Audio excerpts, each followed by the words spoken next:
Who is it? We're here for the show. Welcome to the Dinosaur Hour with me, John Cleese.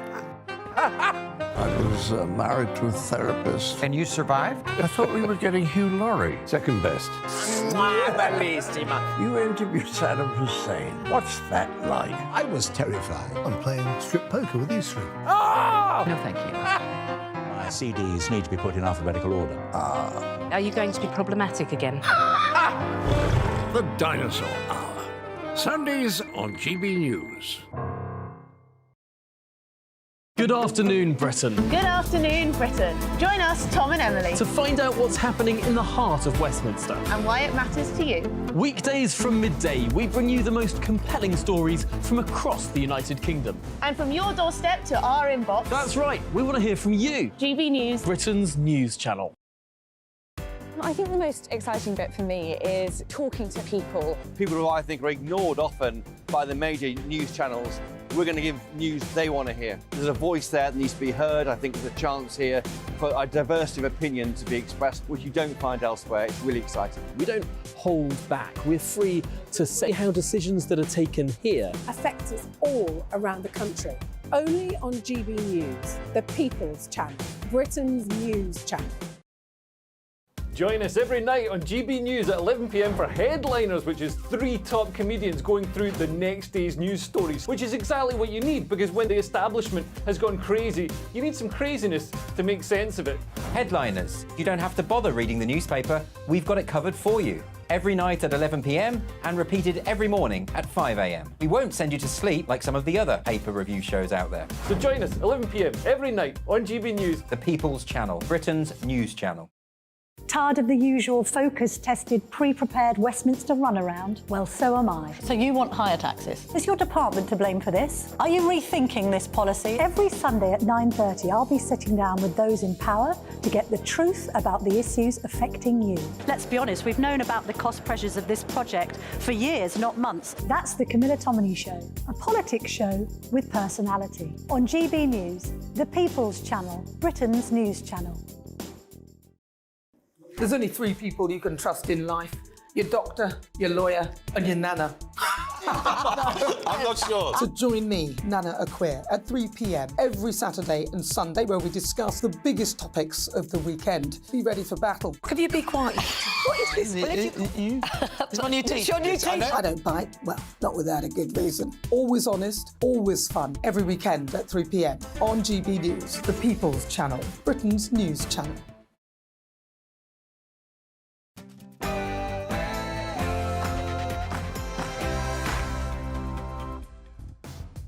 Welcome to Patrick Christys Tonight.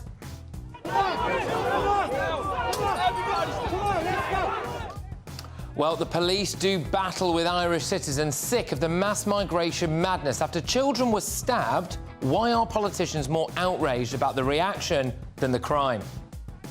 Those involved brought shame on Dublin, brought shame on Ireland, and brought shame on their families and themselves. Are ordinary people being demonised by being called far-right thugs? Outrage at the BBC, as Jewish staff are allegedly banned from going on a demonstration this weekend, but it was all right for others to go on the Palestine hate marches. And try not to throw something at the telly. You live on that side, I live on this side, and it's cool. Don't bring up my dead parent. Are you stupid about, oh, you know, it could be your dad, right? You know my dad's dead. You're a weirdo. I am. Are young people now a whinging grievance generation? It's a New Look Friday panel. We have got scoop getter extraordinaire James Hill, media legend John Sargent, and opinionated elegance personified Stella Tantakidou. And they are going to kick right off on whether the public have been betrayed due to mass migration. It's Patrick Christys Tonight, and it's all go.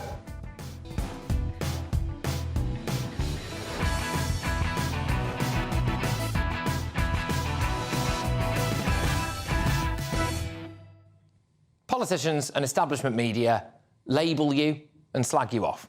But I actually want your views. GBviews at gbnews.com. Are you sick and tired of being called far right? At GB News on Twitter. I'll see you after the headlines.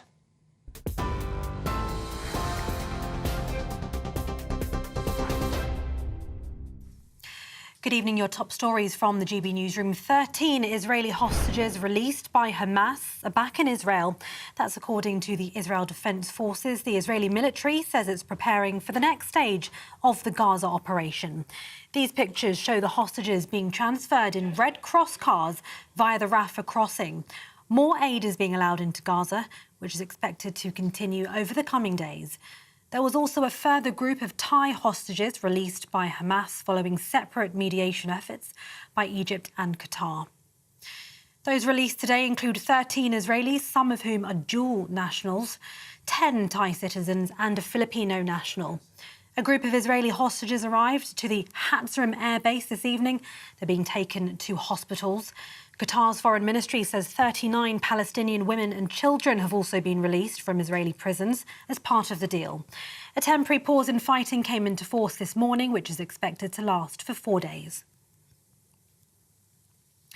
Margaret Moses, Daniel Aloni, Amelia Aloni, Adina Moshe, Ohad Munda and Ruth Munda, just 6 of the Israeli hostages who've been released today. A full list of Israelis who've been freed has been released by the Prime Minister's office. They include 1 male and range in age from 85 to as young as just 5. The Israeli Prime Minister Benjamin Netanyahu has said we're committed to the return of all of our hostages. The UK's Foreign Secretary Lord David Cameron has said it's a huge relief to see hostages return today. Elsewhere, 34 people have been arrested after riots and violent scenes in Dublin yesterday. A clean-up was underway this morning in the city centre after cars were set alight and shops were looted. A number of police officers were also injured. The violence was sparked after 3 children and a woman were stabbed close to a school in the city yesterday. A 5-year-old girl is said to be in a serious condition. Oscar Pistorius will be freed from prison on parole in January, almost 11 years after killing his girlfriend Riva Steenkamp on Valentine's Day in 2013. The former Paralympic champion, who's now 37, claimed that he fired the gun through a bathroom door after mistaking his partner for an intruder, saying he feared for his safety. He was initially jailed for 5 years, but an appeal saw him sent back for 6 years in 2016, less than half of the 15-year minimum term that had been sought by prosecutors. And finally, Rishi Sunak's facing a backlash from senior members of his own party after new figures revealed migration is at an all-time high. Reports suggest MPs are demanding action to reduce the number of people coming legally to the UK. Net migration peaked at 745,000 last year. That's a record high. You're with GB News across the UK on TV, in your car on digital radio. Now it's back to Patrick.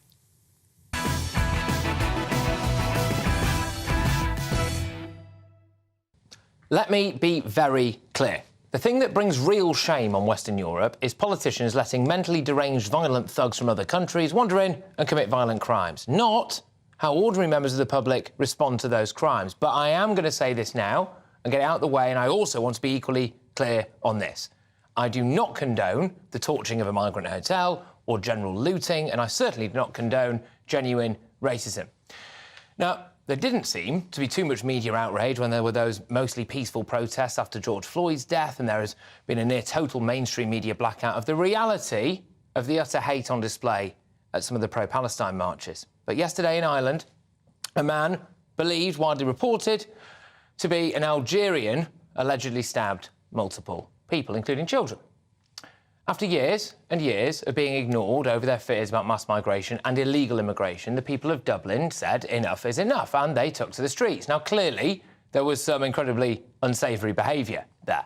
But for me, the reaction to that behaviour tells you exactly why they kicked off like they did. Immediately, the police and media called them far-right, and then the Irish leader, Leo Varadkar, who looks like the kind of man who still sucks his thumb when nobody's watching, expressed more outrage at the public than he did about a man who allegedly stabbed kids in his capital city. Yesterday evening, some people decided that the best way to respond to this terrible attack was to take to the streets of Dublin and try to terrify, intimidate, loot and destroy. Their first reaction to a 5-year-old child being stabbed was to burn our city, attack its businesses and assault our Gardaí. These people claim to be defending Irish citizens, yet they put in danger the newest and most vulnerable and most innocent people. Those involved brought shame on Dublin, brought shame on Ireland, and brought shame on their families and themselves. Why do we think he did that? Well, I think because it gets him off the hook. It shifts the focus onto the protesters and away from the root cause of why people are absolutely livid. Because idiots like him, idiots right across Europe, idiots in Downing Street have betrayed people. When they say things like, we must come together and not let hate win, what these calculating narcissistic individuals are really saying is, please don't hate me for the decisions that I've made. They've desecrated the very notion of a nation-state. They've systematically ignored democratic vote after democratic vote. They've compromised the safety of their citizens. They've then demonised those citizens. They've used the media to help them do it. And when people die or get hurt as a result of their decisions, they will either try to pass restrictions that mean people like me can't report on it, which does happen and has happened, or they'll try to distract you by demonising the people who are very angry about it. But the reality is, in my view, it's their fault. When incidents like this happen, I think it's the fault of political leaders for allowing situations like this to occur. But they can't call everyone far right. Not everyone. As GB News regular and Telegraph columnist Alison Pearson tweeted, in July, middle-aged Irish women were protesting in Dublin about 60 undocumented asylum seekers in their community. They were angry when they were accused of racism. The women said they were trying to keep their daughters and granddaughters safe. Women's and children's safety is far more important than maintaining the lie that allowing young males from very different cultures into a Western society does not pose any dangers to women. It just does. Saying so should not make you racist. Blame the governments that allow it to happen. Those are her words, of course. When you lose the middle-aged women, when you rile them up, it's game over. Isn't it? The genie is out of the bottle. Now, in Argentina, a maverick anti-establishment bloke has just won. In the Netherlands, Geert Wilders, a man who wants to ban mosques, has won. Italy's gone to the right. The AfD in Germany is on the charge. Marine Le Pen has support amongst the youth in France. Viktor Orban, well, he's got a grip on Hungary. I mean, I could go on, clearly. Divisions have massively opened up in the UK in recent weeks, and we all know what's happening in Dublin at the moment. It really is quite simple, actually. You reap what you sow.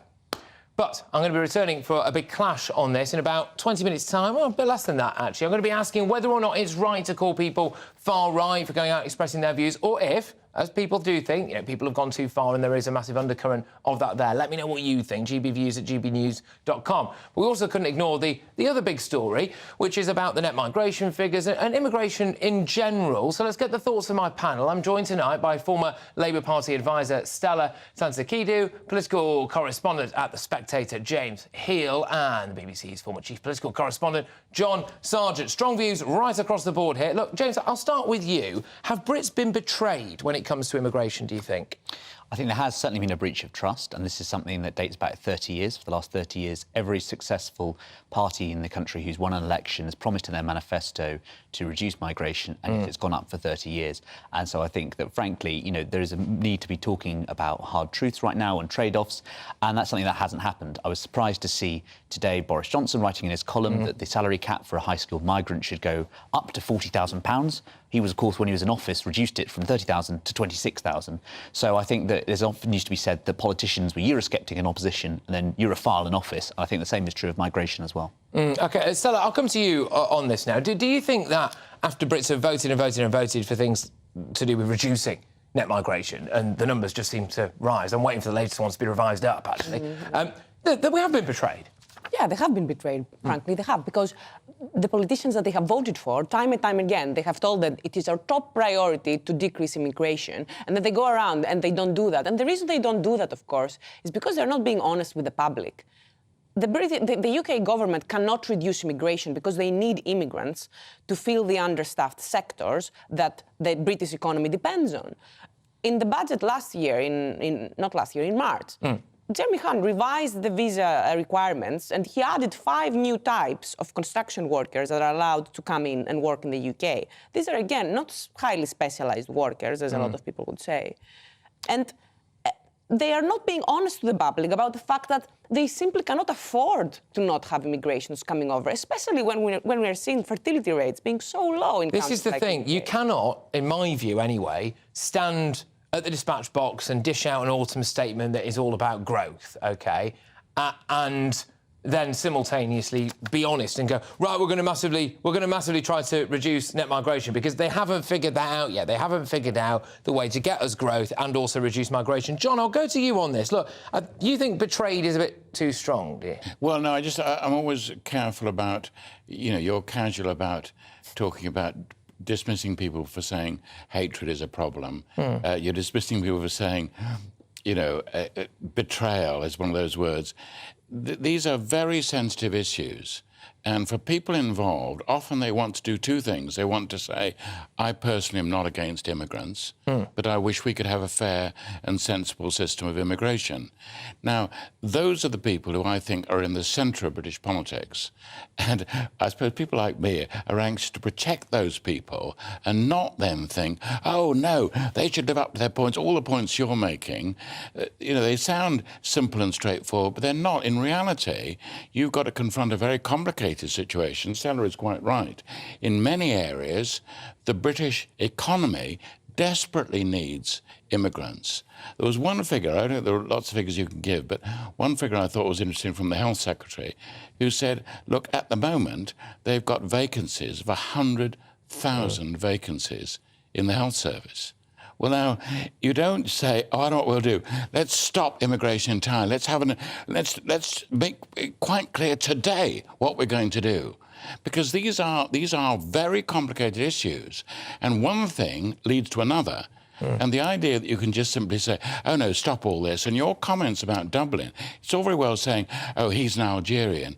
This guy, as far as we know, has not been charged. That's the other point. What did you say, allegedly? Absolutely. No, but don't say, why didn't the Taoiseach say what he was and what was going on? No, I didn't say that. But you did. You said, why isn't he explaining that this guy is Algerian? He didn't say he was Algerian because he's an Irish citizen, as far as I know. Look, I take your point, but I am really seriously going to correct you on that, because I did not say that. But all these things that you're just trying to simplify, they don't help matters.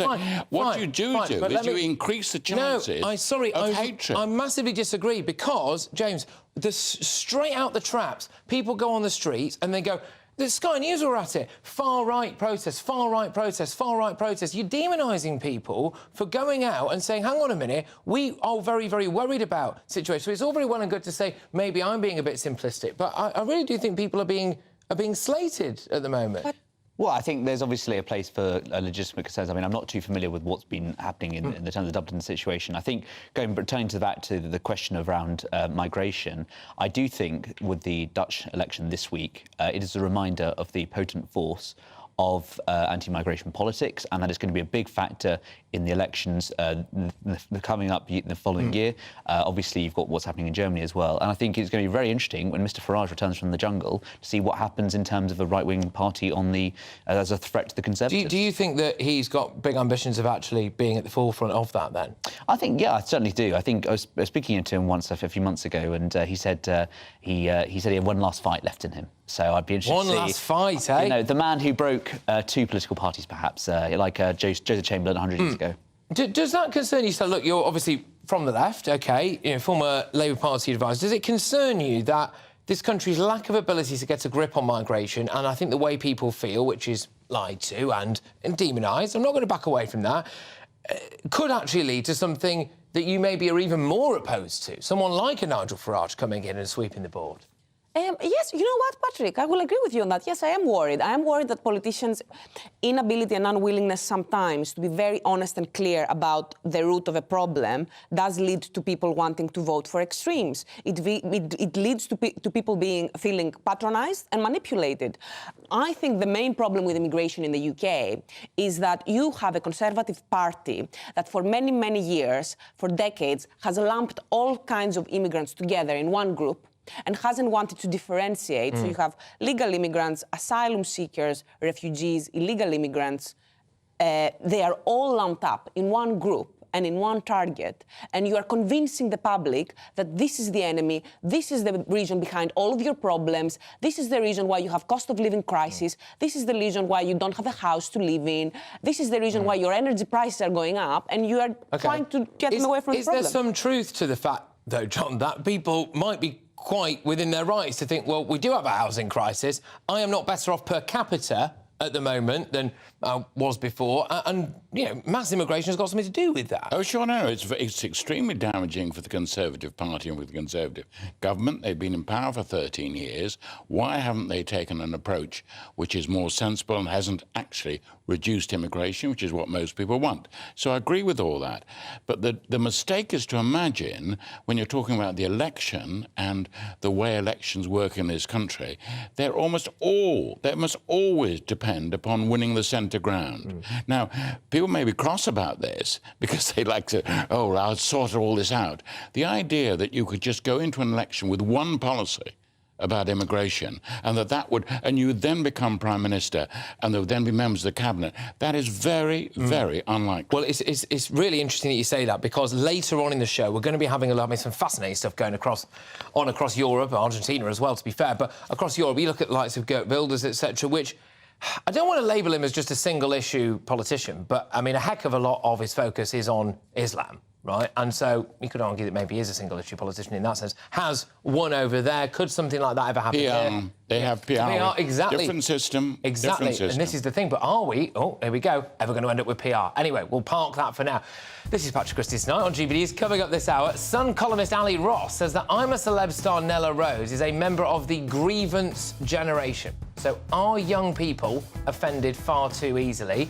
And this will be interesting. Are the BBC right to ban Jewish members of staff from going to a protest, a demonstration against anti-Semitism? There is a concern that they allowed people to go to some of the pro-Palestine protests. We'll have a bit of back and forth on that. But next, in The Clash, Herman Kelly goes head-to-head with Lisa McKenzie on whether the police and politicians were right to label rioters in Dublin far right. It's got a lot of you going in the inbox. It's got a lot of you going online. gbviews@gbnews.com. Talk to me. I'll see you in a tick.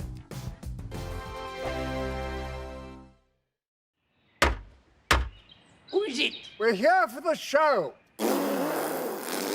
Welcome to the Dinosaur Hour with me, John Cleese. I was married to a therapist. And you survived? I thought we were getting Hugh Laurie. Second best. You interviewed Saddam Hussein. What's that like? I was terrified. I'm playing strip poker with you three. Oh! No, thank you. My CDs need to be put in alphabetical order. Are you going to be problematic again? The Dinosaur Hour. Sundays on GB News. Good afternoon, Britain. Good afternoon, Britain. Join us, Tom and Emily, to find out what's happening in the heart of Westminster and why it matters to you. Weekdays from midday, we bring you the most compelling stories from across the United Kingdom. And from your doorstep to our inbox. That's right, we want to hear from you. GB News, Britain's news channel. I think the most exciting bit for me is talking to people. People who I think are ignored often by the major news channels. We're going to give news they want to hear. There's a voice there that needs to be heard. I think there's a chance here for a diversity of opinion to be expressed, which you don't find elsewhere. It's really exciting. We don't hold back. We're free to say how decisions that are taken here affect us all around the country. Only on GB News, the People's Channel, Britain's news channel.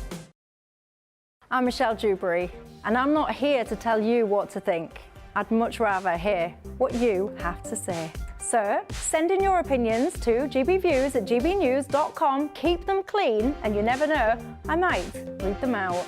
With my panel here on Jubes & Co, we debate, we get stuck into the issues of the day on a show where all views are welcome, especially yours. GB News, the People's Channel, Britain's news channel.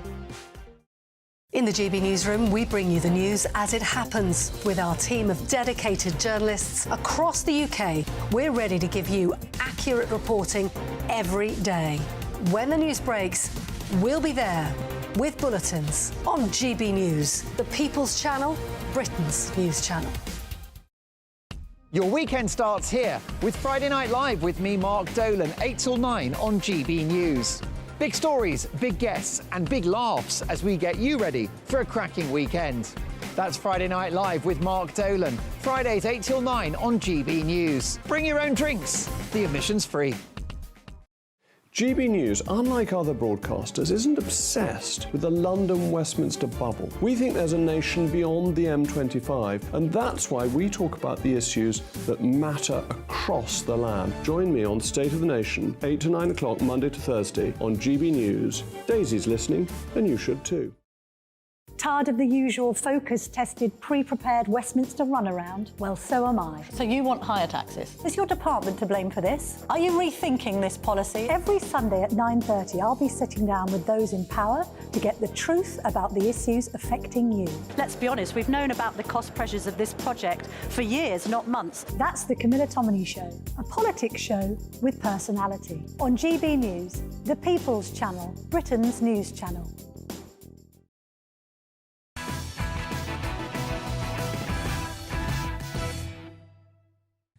Time now for The Clash. So, this week in Dublin, 5 people were left injured in a knife attack, including 3 children and 2 adults. The attack provoked riots in the capital city of the Republic of Ireland last night, where people were seen looting shops, vehicles were set on fire. Yesterday's events were just terrible, between the awful attack which happened at 1:30 in the afternoon and then the subsequent disorder, riot and looting in the city, in our city centre. It's just disgraceful scenes from start to finish. Overall, we have 34 arrests. And last night, police branded the protesters far right, as did the media as well. But is this right? Let's get the reaction now from the president of the Irish Freedom Party, Herman Kelly, plus academic and ethnographer Lisa Mackenzie. Welcome both. Thank you very much. Herman, I'll start with you. Is it right to just label people far right? I mean, was there some truth to that? Well, I will tell you, just look, is it the part of the police commissioner to give marks out of 10 and to give his opinion on the political views of different people, especially when people weren't involved? Like the Irish state, I would argue, is incredibly authoritarian. This is a state which is looking to introduce anti-free speech laws at the minute, even though there's libel laws and anti-laws against incitement to violence, etc., already on the books. And secondly, this is a government which only 2.5 years ago was had draconian lockdown laws which imposed restrictions on travel and going to work and seeing your family on many people. So I would say, look, they want to shut down the debate. They know they have no arguments in favour of open borders and mass unvetted immigration, so they want to shut down debate by calling people names, but they don't have arguments to justify their position. OK, now, Lisa, I'll come to you on this, because I suppose the argument would be that politicians recognise that they've really badly messed up and potentially endangered people's lives and created a situation where people don't feel safe, and now they're trying to shift the focus and say, if you disagree with this, you're far right, to deflect from their own shortcomings. I don't think you subscribe to that view, though, Lisa, do you? Well, I don't think governments and politicians are actually that aware of any damage that they're doing in any country, actually.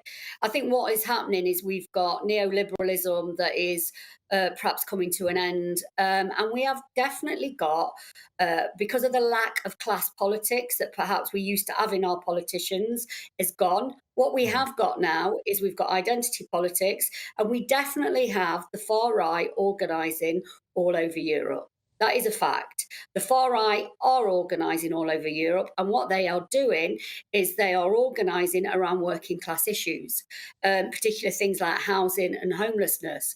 Now, that's because the left has sort of abandoned working class people and abandoned the issues of working class people, but we still need to be honest about the far right who are organising. We've seen it in Holland this week. We're seeing it all over Europe. You said yourself, actually, that you can pinpoint parts of the far right which are definitely politically organising. So we can't deny that that's happening. OK, Herman, come back to that then. You know, the far right have been mobilising maybe in Ireland, and the far right are mobilising around Europe. That's the view that we just heard there. I feel like the psychologist. You know that you've seen the cartoon where the guy says, "Are the far right in? Are they in the room with us now?" As they're talking to a patient, and like these people, like the so-called left, they have abandoned the working class decades ago. Now it's all about the woking class and their agenda. It's all about the men have the women have penises, who can go into the toilet, what color are you, what do you call your dog. It's all silly stuff that they talk about now. But I will tell you what, that in regards to working class, it's people and it's parties like the Irish Freedom Party who are standing up for working people who go to work in the morning and they're sick to the back teeth of watching, like, would you believe the population of Ireland has gone up by 42%, 1.5 million in less than 30 years? And Irish people who get up and go to work are watching people who've never contributed a cent to the country coming in, lying about their identity, saying that they don't have a passport, not revealing their any criminal history that they may have, and getting free house, free medical care, free welfare. Working people are saying, "What's in this for me? And why should I be paddy last in my own country?" That's a bit unfair. All right. I can see you shaking your head there, Lisa. Go on. No, listen, I come from a working class family. I come from a mining community. I remember the 1970s and the early 80s when the far right was mobilising in our communities around things like homelessness, like housing, like poor wages, not being able to get decent jobs. I remember the far right mobilising. It was awful. It was not good. Well, is this like that?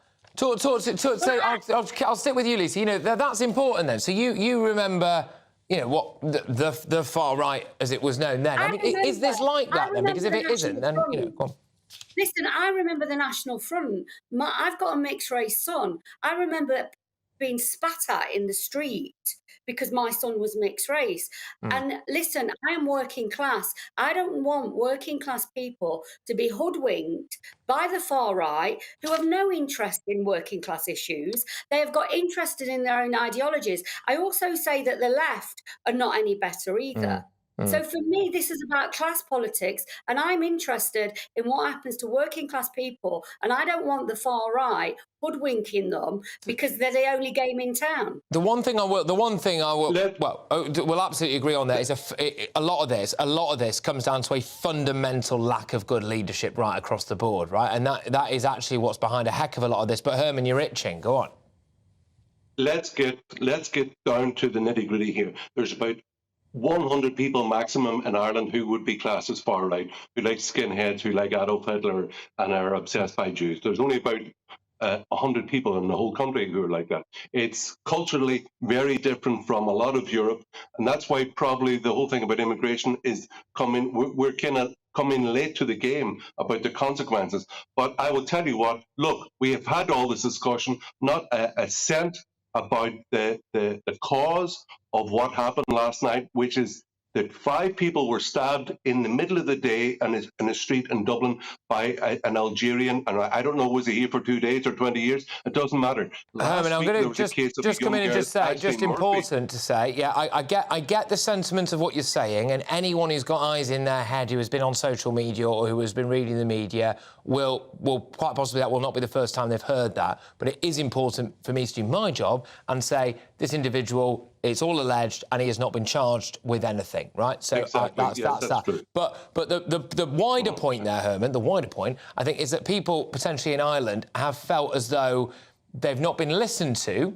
Ordinary people, you know, middle-aged women who are out on the street doing a march saying we don't really want a load of young men in a hotel in our local area, and they've been called far right. And I think that's really wound people up, Herman. Like these rallies, they had over 300 rallies in Ireland last year. They're all very peaceful, no problems. But the people who went there, very often mothers with buggies, ordinary people. There was no kind of, you would think, oh, these look like a tasty set of people walking along with boots and stuff like that. There was no people like that. And yet, all they did was get called names, and all they had to do was take accusations from the left-wing press. And, you know, we've had a number of murders, that the rate of murder and sexual assault has gone up very sharply in the last number of years. Like, the population has increased. That's a good point. That's a good point for me to bring Lisa in for the final word on this, Herman, because Lisa, is there some truth to that, which is if people feel fundamentally unsafe, and a driving factor behind why they feel unsafe is because a lot of new people have just arrived in their local community and some crimes have been committed, does that really make you far right being concerned about that? I think people are concerned about their communities, absolutely. Can you blame... I mean, working class people are also immigrant people as well. But what can we really blame, people coming in who are working class, who have got very little power? Can you blame them for what is happening in our country? We have no bus services. We've got no housing. We're in the worst housing crisis since Victorian times. We need to blame the right people for this. And for me, the right people are those in government. OK. All right, look, really strong stuff from both of you, that. I've enjoyed it. We could have carried that on for a lot longer, but we're bang out of time. So thank you very much. I hope to chat to you both again soon. That was the president of the Irish Freedom Party, Herman Kelly, plus academic and ethnographer Lisa Mackenzie. Look, who do you agree with? OK, should the police in Dublin have called rioters far right? Elliot on X, the artist formerly known as Twitter, says, of course not. It's completely ridiculous. Rioting over stabbing children is not a far right position. Chris also says a protest by concerned citizens / parents, etc., was hijacked by a tiny minority of gangsters and thieves who wanted to steal, attack police. Nothing far right at all. Alison says the papers called them far left. They were angry Dubliners. There we go. All right, well, your verdict is in now. So 6.5% of you think that the police were right to call the rioters far right. I mean, a whopping 93.5% of you say that the rioters were, in fact, not far right. So, in this sense anyway, the people have spoken. This is Patrick Christys Tonight, right here on GB News. Coming up, Sun columnist Ali Ross says that I'm a Celeb Star is a member of a grievance generation. So what does that really mean? Well, are young people offended too easily? And if they've got nothing to be offended about, will they find something to be offended about and then make your life miserable? I suspect they actually will. We will also have our I'm a Celebrity verdict, day 6 down under, OK? No doubt there will be some interesting clips of Nigel. Hopefully he's got his clothes on this time. Plus the winner of the 3rd ever series back in 2004, Kerry Katona. She joins us after 10 p.m. with some incredibly revealing information about Nigel Farage. But next, are the BBC right to ban staff from protests against anti-Semitism? The broadcaster's former chief political correspondent, John Sargent, who you heard from a moment ago, he's going to go into bat for his old boss. But author and journalist Emma Wolfe, well, she's not. We're going to debate that very shortly. Don't move or you'll miss out.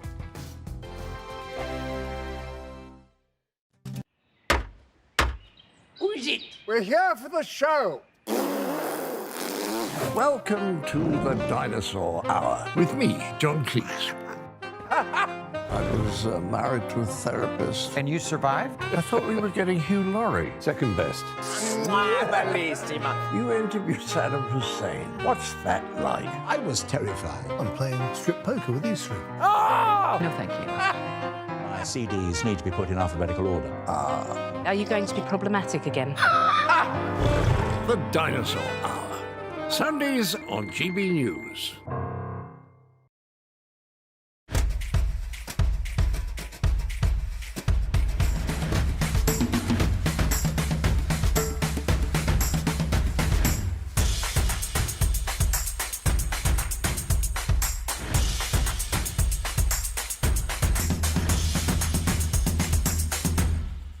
Wake up to the headlines with Headliners every morning at 5 a.m.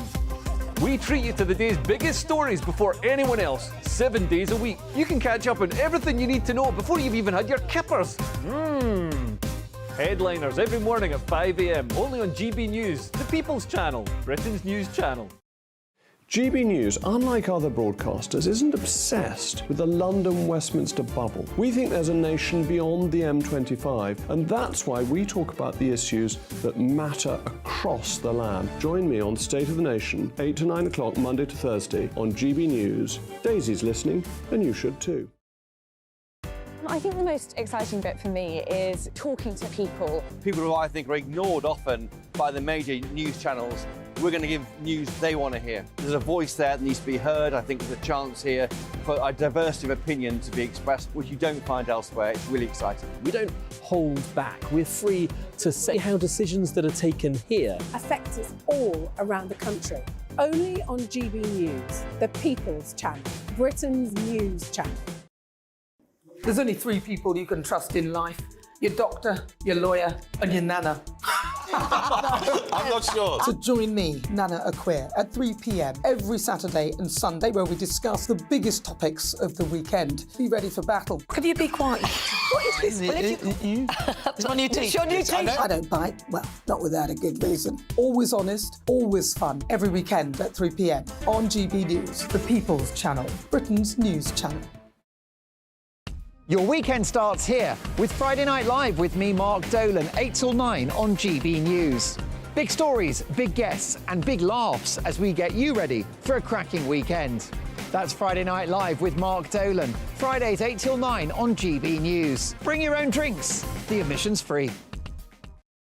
Tired of the usual focus-tested, pre-prepared Westminster runaround? Well, so am I. So you want higher taxes? Is your department to blame for this? Are you rethinking this policy? Every Sunday at 9:30, I'll be sitting down with those in power to get the truth about the issues affecting you.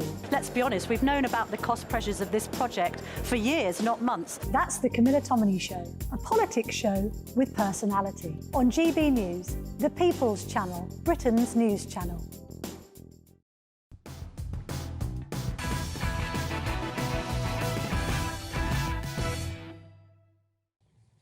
Welcome back. It's been reported that the BBC has banned staff from attending a protest against anti-Semitism this Sunday. Now, according to the Daily Mail sources, BBC senior staff who work in news and current affairs were told that the march doesn't come under commemorative or celebratory events that they are allowed to attend. Critics claim the BBC staff, however, attended recent pro-Palestinian protests. So, is there a double standard here? Are the BBC right to ban staff from protests against anti-Semitism?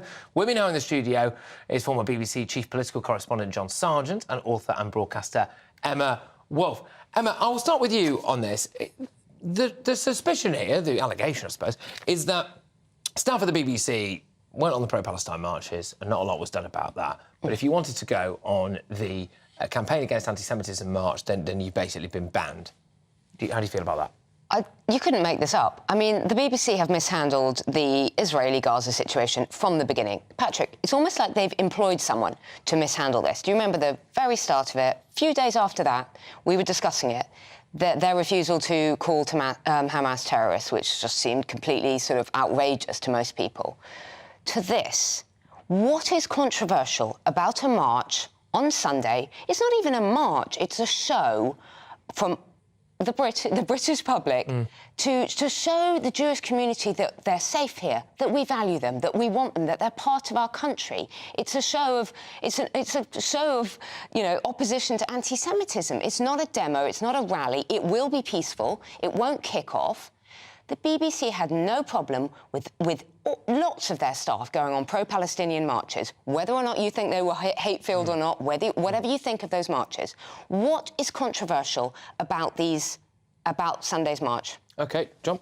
I think you'll find that really it's much simpler than that. If you, as I did, I worked for the BBC News division for 30 years, we had all sorts of feelings. Before, when I was a student, I would go on demonstrations.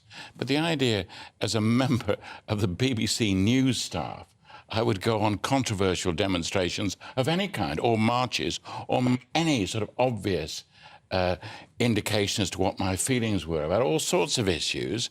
Now you have a responsibility. You work for the BBC. It's not a matter of... Are you saying... Sorry, No, can I just finish the point? It's not a matter of just saying, oh, well, I have freedom of speech. I'm a citizen. I can do what I like. No, you work for the BBC. The BBC has perfectly clear rules about demonstrations and not getting involved in controversial affairs. This will be controversial. I'm sorry, but it will be. OK. Are you saying, firstly, that none of those journalists, those senior news reporters, would have gone on pro-Palestinian marches? I don't know. I mean, I left the BBC 20 years ago, so, you know, I could certainly go on these demonstrations. It's not a matter of Purdah, but if you work for an organisation that works in its very controversial areas, and remember, all the people I'm talking... John, what is controversial? No, look, the people that I know, the people I worked with for so many years, we spent our days dealing with controversy. So what is controversial about standing against anti-Semitism?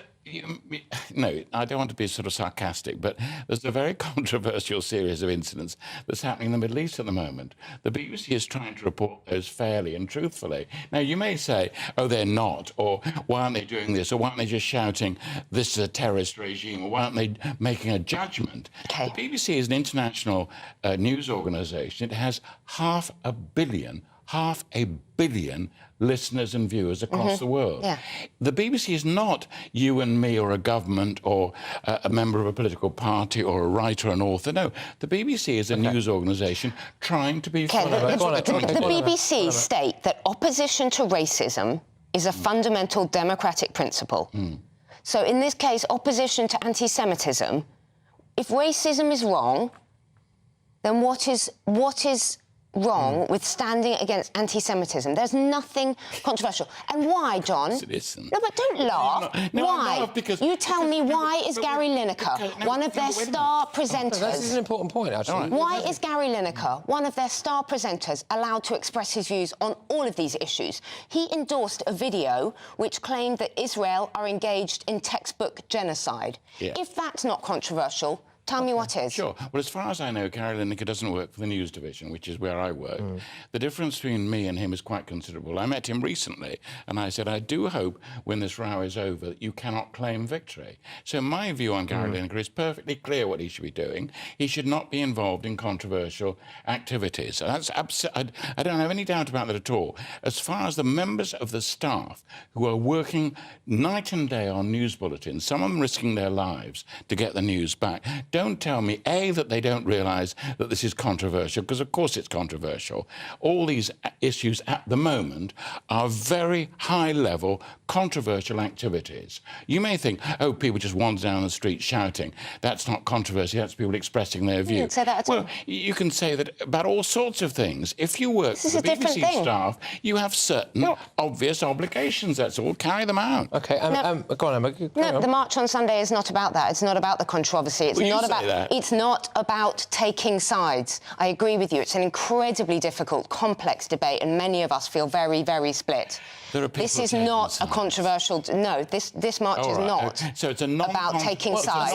It's about standing with our Jewish brothers and sisters on Sunday. Well, don't accuse me of being anti-Semitic. It's not about you, John. No, but it's not about you. But the point is... Keep bringing it back to you. That is not the issue. If I was still back on the BBC staff, I wouldn't have any doubts at all. I would not go on a demonstration march over a very controversial subject. To show solidarity with our Jewish friends and neighbours. So by that metric then, John, if the BBC finds out that members of its news staff, whether that's production staff or presenters or whatever, attended any of the ceasefire marches or pro-Palestine marches in recent weeks, not in a news capacity, just as an individual, should they be disciplined? They should, well, they should certainly be... The matter should be discussed. What were they doing? Where was the march? What were they saying? What were they doing? No, but these people, at the moment, they've asked their BBC...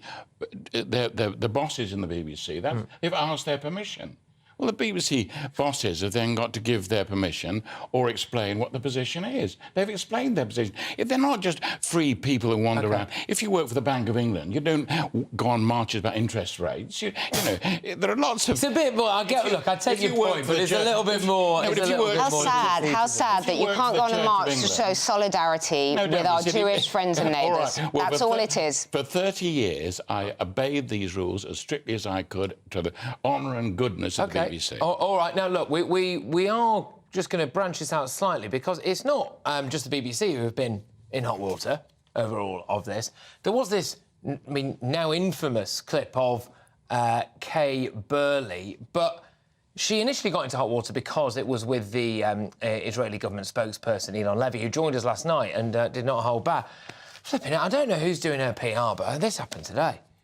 We have got the Shadow Chancellor who'll be here as well to talk about what she thinks of what the Chancellor said. Apparently, the government's on an election footing from the start of next year. And what is going on with the hostages in the hands of Hamas and those Palestinian prisoners. Swap didn't happen. No. Was meant to be happening, well, in just a few hours. What's going on? Yeah. We don't know. We don't know. Maybe it'll happen tomorrow. Let's hope so.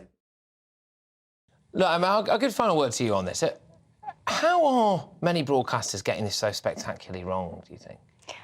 Well, I think it is really, really hard, actually. I think what they're trying to do is be clear what happened on October the 7th, but also reflect what's happening in Gaza. So John has a point about that. It's an incredibly difficult issue to cover in a nuanced way. However, I think the BBC have got it wrong from the start. OK, look, both of you, thank you very much. That's exactly the kind of discussion that we wanted to have, so great stuff. Cheers. Right, coming up on Patrick Christys tonight on GB News Week, with countries in Europe and across the world voting for right-wing parties. Are people sick of being ignored? Is that what's driving it? We'll also have our I'm a Celebrity verdict of Day 6, plus the winner of the third series, widely regarded as the best series, back in 2004, Kerry Katona joins after 10 p.m. She has got, some remarkable information about Nigel Farage for you. But next, The Sun have basically said that Nella Rose is part of a grievance generation. I'm asking, are young people too easily offended? Stay tuned.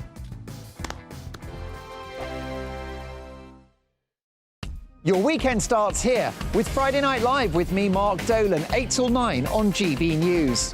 Big stories, big guests and big laughs as we get you ready for a cracking weekend.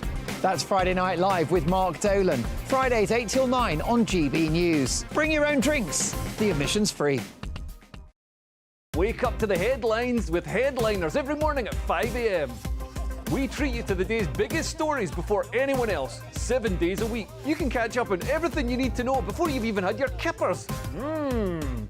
Headliners every morning at 5 a.m, only on GB News, the People's Channel, Britain's news channel.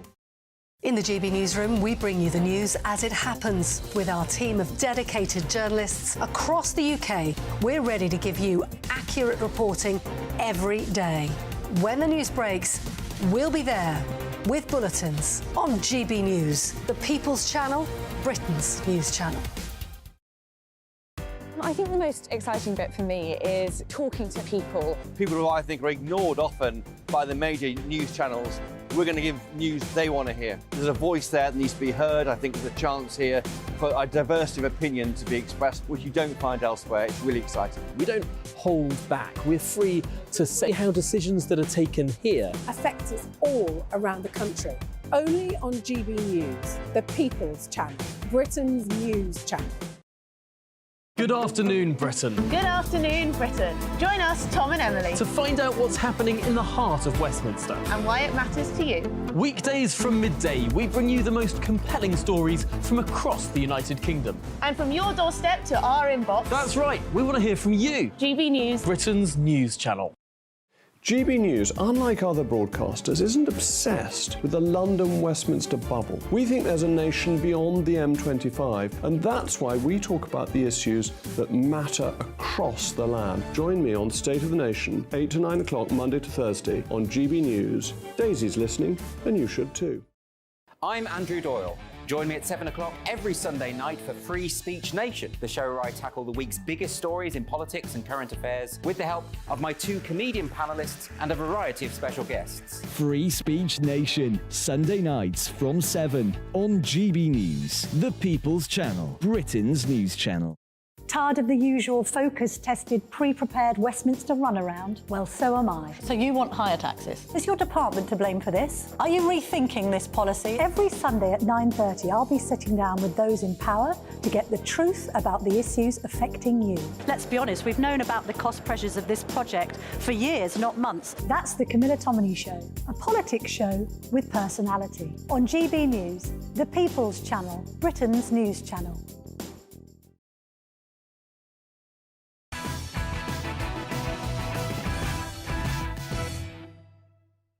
OK, so The Sun have described Nella Rose as being part of a grievance generation after the alleged YouTube star had an argument with First Date star Fred in Tuesday's episode of I'm a Celeb. So Nella got offended over Fred saying he was old enough to be her dad. Take it away.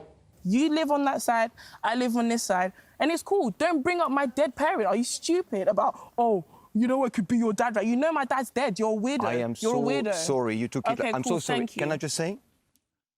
But know this, Nella is not a stranger to making jokes or comments about dads. Here she is on Love Island star Chloe Burrows' podcast. Big kick game. Craig, Mitch. Daddy. Should we call him Daddy today? Let's just call him Daddy. Like, your flirting was outrageous. You've got game. I walked into kick game. I saw Mitch. I said, Daddy. Father. Daddy. OK. So it's not just the I'm a Celebrity star. The so-called Gen Z are taking to the internet across the world to moan about life.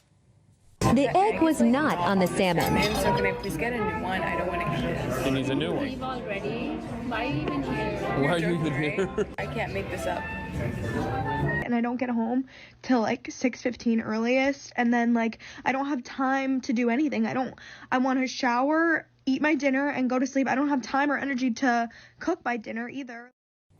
Right, OK. So are the younger generation a grievance generation? Joining me to discuss this is... It's got your age in the auto cue, but I won't read it out. I don't know if that's appropriate, really. But it's, as you can see, it's one rather young. Assistant US opinion editor of The Telegraph, Poppy Coburn, who's doing great stuff for The Telegraph at the moment. Make sure that you check all of that out on social media. Look, Poppy, you know, are people your age, with yourself excluded, now just a grievance generation, do you think? Well, I think it would be a bit unfair if I say, you know, everybody my age is terrible, but I am very special and I am above all of the grievance generation stuff. Although I suppose you could say that would be very Gen Z of me if I was to go along and blame it on everyone else. But I don't know. I think it's a little bit unfair when we pull out examples of people who I don't just think it's because they're young. I think it's because they're really annoying. Right. And the problem with stuff like social media, and obviously this is I'm a Celeb accepted, is that the most annoying people get the most airtime. Because a video like that of someone coming into a restaurant and complaining about their food or, like, sobbing hysterically because they have to work a 9-to-5 job, I mean, we've probably all felt like that at some point in our life. But the thing is, you can't... Maybe you have a little cry at home, but you don't, like, film it, post the video and, TikTok. That's the bit of it for me that I don't quite get, because there appears now, genuinely, to be a thing of... If you can't really be offended by anything that someone said, then you end up in microaggression territory, and then you end up with all this unconscious stuff, and that's people finding ways to be offended. Yeah, I think it's like, you know, a lot of it is performative. So I don't actually think people even feel necessarily offended, but they feel they have to pretend to feel that way. I know people who have, like, grown up too much on TikTok, and the way they speak almost in, like, internet memes and, like, inside jokes. You can't have a normal conversation with them because it's like they're constantly performing for an audience. And I think that's why Nella has probably come... I mean, she really is the villain of I'm a Celeb this year. There's always a villain. She's really come across as that because she can't have a normal conversation.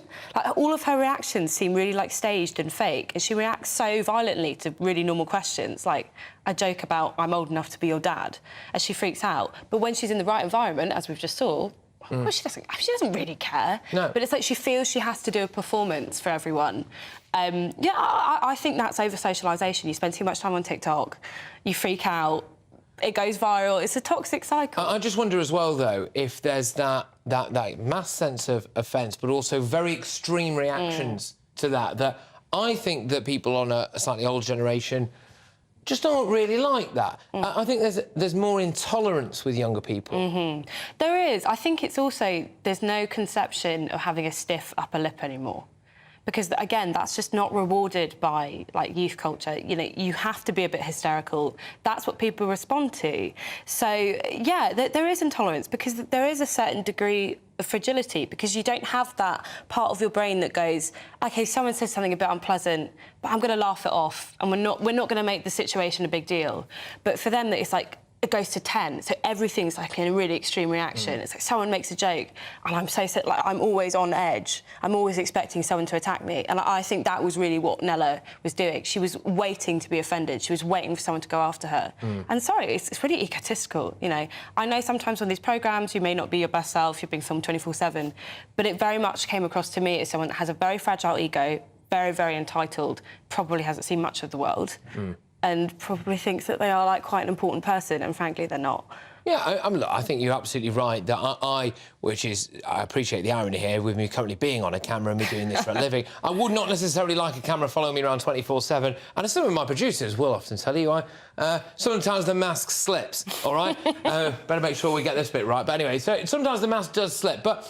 You know, so that could be caught on camera, that could be put out, and that can easily change someone's perception of you. And I do understand that, but I am concerned that right now we have a generation coming through that expect everything to be easy, expect everything to be their own way, can't tolerate any other views, and want everyone cancelled for not sharing those views. But is the problem not that... Because, you know what, I do think my generation has had a rough deal in certain ways, you know, not to get into all the politics of it. The problem is that they're getting offended about the wrong things. Yeah. They're getting offended about things that don't make any sense. You know, for example, her argument she had with Nigel Farage make absolutely no sense at all. Ridiculous. You know, you look at Farage, he holds himself very professional, you know, but he's also, you know, he's got a bit of, like, levity to him, he's laughing, he's joking around, and... You can almost see in his face, he's like, this is just ridiculous. Well, I can't take you seriously. He also just asked a very simple question. A really normal question. And I find with some people, they will accept the most outrageous things in, like, their social or personal life from people. But then if you have, like, a really reasonable, like, maybe slightly political... it's like, bam, off. I reckon people like her will be more willing to accept me deciding to live as a cat than they would someone saying, oh, I want this amount of migrants every single year. Poppy, thank you very, very much. We're bang out of time, but lovely stuff. That is Assistant US Opinion Editor at The Telegraph, Poppy Coburn. Coming up on Patrick Christys tonight on GB News, we will have our I'm a Celebrity verdict of Day 6, plus the winner of the third ever series back in 2004. Kerry Katona's on after 10 with, I mean, some remarkable stuff about Nigel Farage and an offer I think he will refuse, but many men wouldn't. Now, I will give you tomorrow's newspaper front pages as well. What's inside the book, but before anyone else, and it'll be the most entertaining pay-per-view anywhere on the telly. That's after 10:30, but right next, with countries in Europe and across the world voting for right-wing parties, are people sick of being ignored? Who is it? We're here for the show. Welcome to the Dinosaur Hour with me, John Cleese. I was married to a therapist. And you survived? I thought we were getting Hugh Laurie. Second best.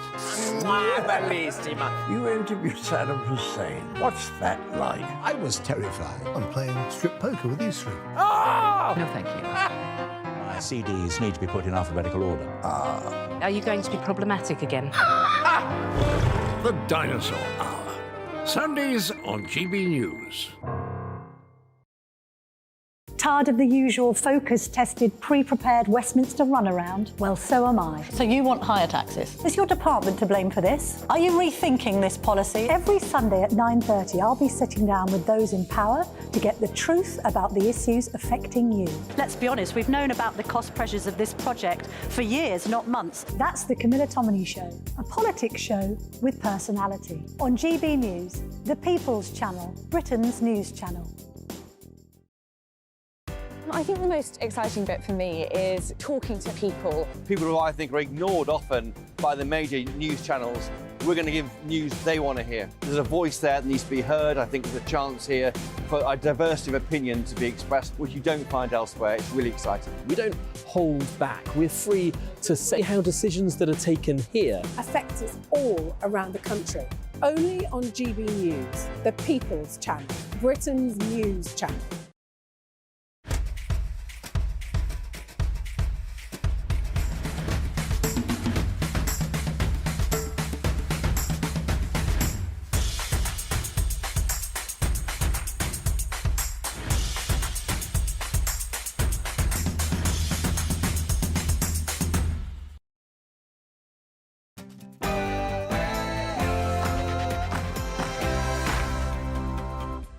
Good evening, this is Patrick Christys Tonight.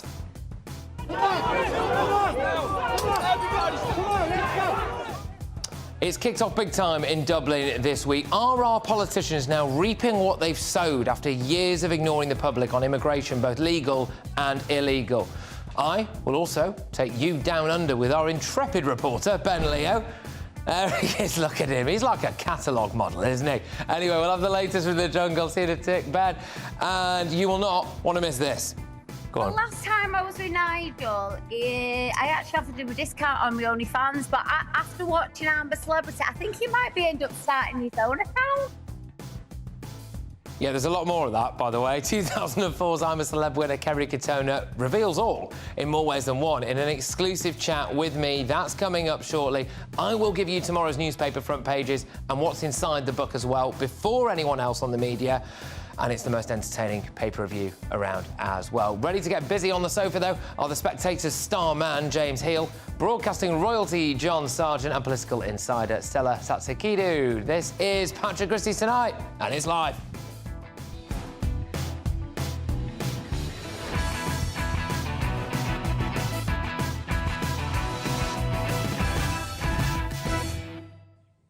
Talk to me, GBViews at GBnews.com. Is it wrong to call protesters far right? Tweet me at GBViews. I'll see you after the headlines.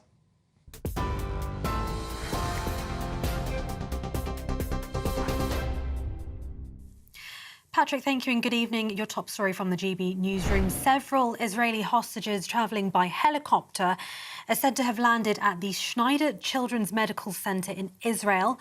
For those watching us on television, this is them arriving a short while ago. It's been said they'll be reuniting with families inside the hospital.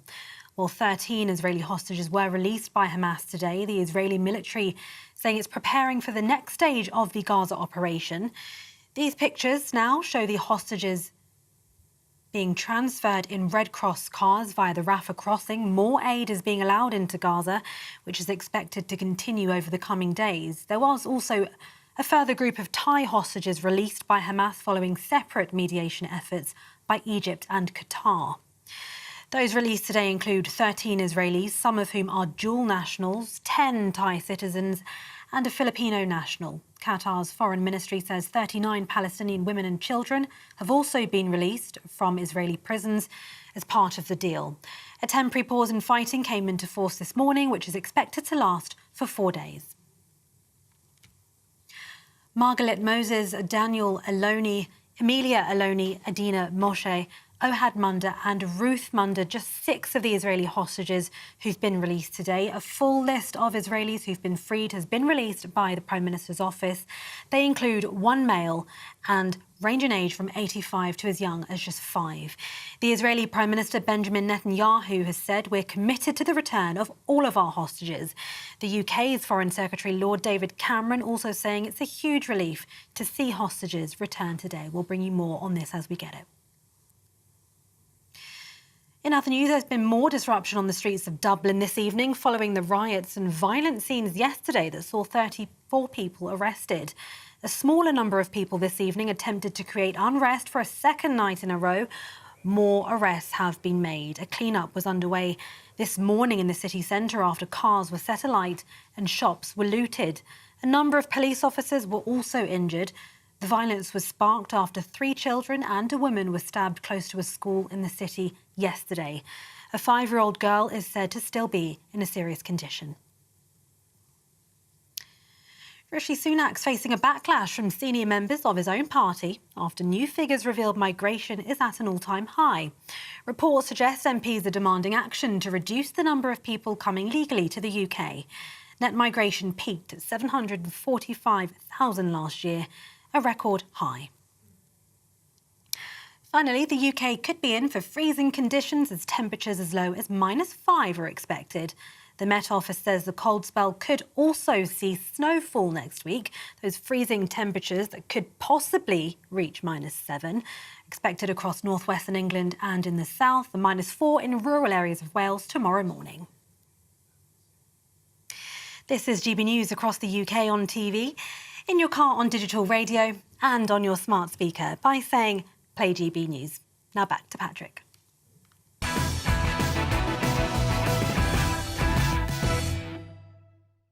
Shortly, I'll give you an exclusive, remarkably revealing interview with Jungle Queen Kerry Katona. But now, are politicians reaping what they've sowed, ignoring the public on immigration, on illegal immigration, on the increased threat of things like radical Islamism and demonising people who have certain concerns about undocumented young men coming in by the thousands? People are sick and tired, and now, in some cases, they're fighting back. Europe is going to the right, as the Netherlands has just elected a bloke who wants to ban mosques. Will Britain follow suit? Are we next? Here to give us some of the inside scoop very shortly is going to be the political editor at Express Online, David Maddox. I'm going to be talking about all of that with him, and he joins me now, not before time. David, look, do you think... I mean, you've done a fantastic piece today, right, about the way that Europe's gone, but I want to know from you whether or not you think we could go the same way. So I'm just going to lob this one over to you. No, I don't, because a lot of those parties and politicians I outlined in that article today are different types of right wing. Some of them are far right. You know, we were talking about AfD, Alternative for Germany in Deutschland. It's some, I think, Wilders, I have to say, I think he's far right. I'm not sure about him. He may have moderated. Le Pen, I think, is a bit exaggerated. So there's a chance that she's moved more into the mainstream. But I don't think our system of politics and our thinking of politics really allows for it. What I could see, though, is a new right-wing party emerging from potentially the shattered remains of the Conservative Party, as it seems to be heading for a complete wipeout. And if that happens, then I could see, your colleague leaving GBNews and potentially leading a new Conservative Party, which is, dare I say it, actually conservative. That's not far right, that's not extremist, but it's a proper centre-right party, which I don't think really exists in British politics at the moment. OK, David, thank you very, very much. That is David Maddox, of course, there, of The Express. Look, I'm going to respond to this now with my panel. Political correspondent at The Spectator, James Heal, the BBC's former chief political correspondent, John Sargent, a former Labour Party advisor, Stella Tancanidu. Now, I will go to you, James, first. Could Britain ever go far right? I am sceptical of that because of the voting system. We've got first past the post in this country, which means that it's unlikely we'd see the kind of results in the Netherlands, which is under a proportional system. Were that to change, potentially it could be different. But I think the key thing is actually if the Conservatives face a challenge from the right, which is enough to make them move further in that direction as well. OK, John, your views on this? No, I agree with a lot of that. It's the key thing to bear in mind is that when you fight a British general election, you can't have just a simple single policy. You've got to cover the whole ground. And it's extremely difficult with our media system and all the rest of it to imagine a party being able to hold a news conference every day saying the same thing every day about one single issue. So people expect more. People know perfectly well that what you're creating in all the different ways that you do create it, you're creating a party of government. And to be able to do that in a short time is extremely difficult. You can annoy the Conservatives by splitting up and taking a lot of their votes if you're a right-wing party.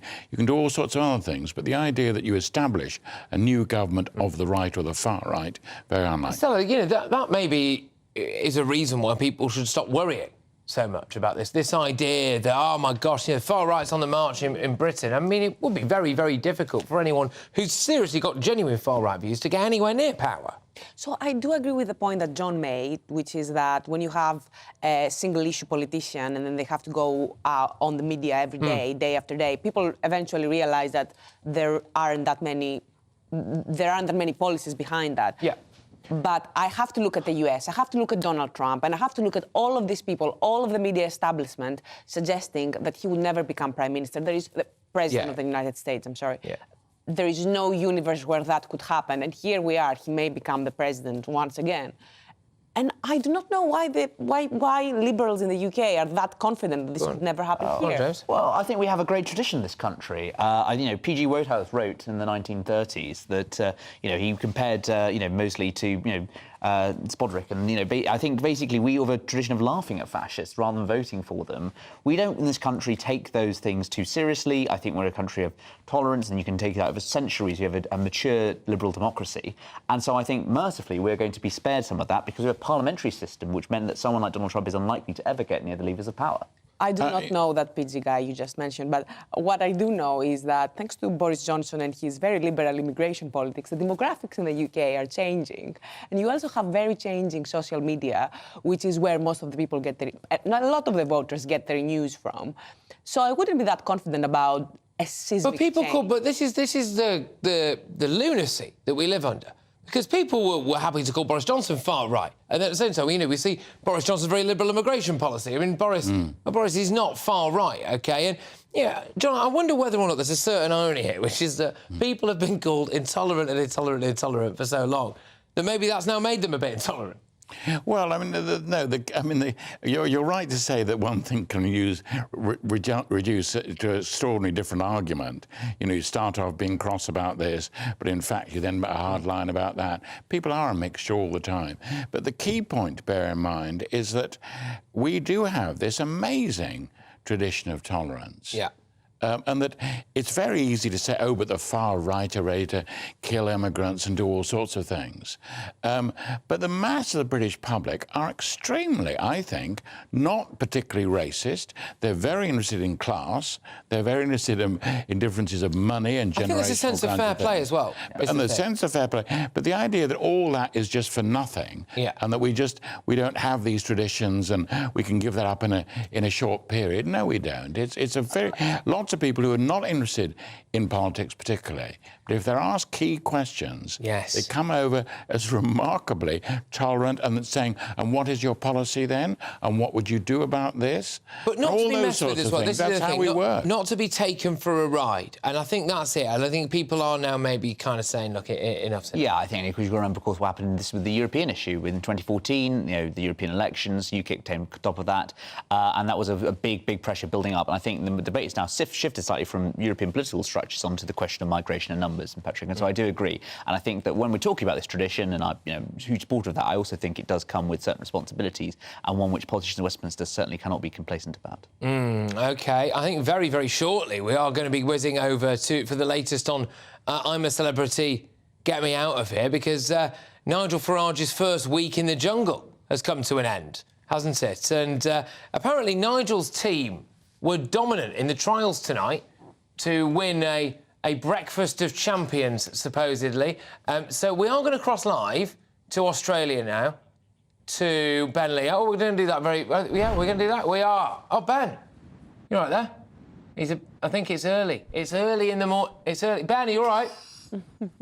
Yeah? Well, you're on the telly, mate. Oh, my God. Oh, are we on air? Sorry, I was watching the show and it was so boring I fell asleep. Goodness me. I think it was one of those boring episodes yet. Where are we? Yeah, look, Nigel hardly appeared in tonight's show. He was doing the Bush Tucker trial with his away team. He was an assistant to Grace Dent. She had a bowl of cockroaches on her head. One got in her ear as well, actually, which the medic had to get out.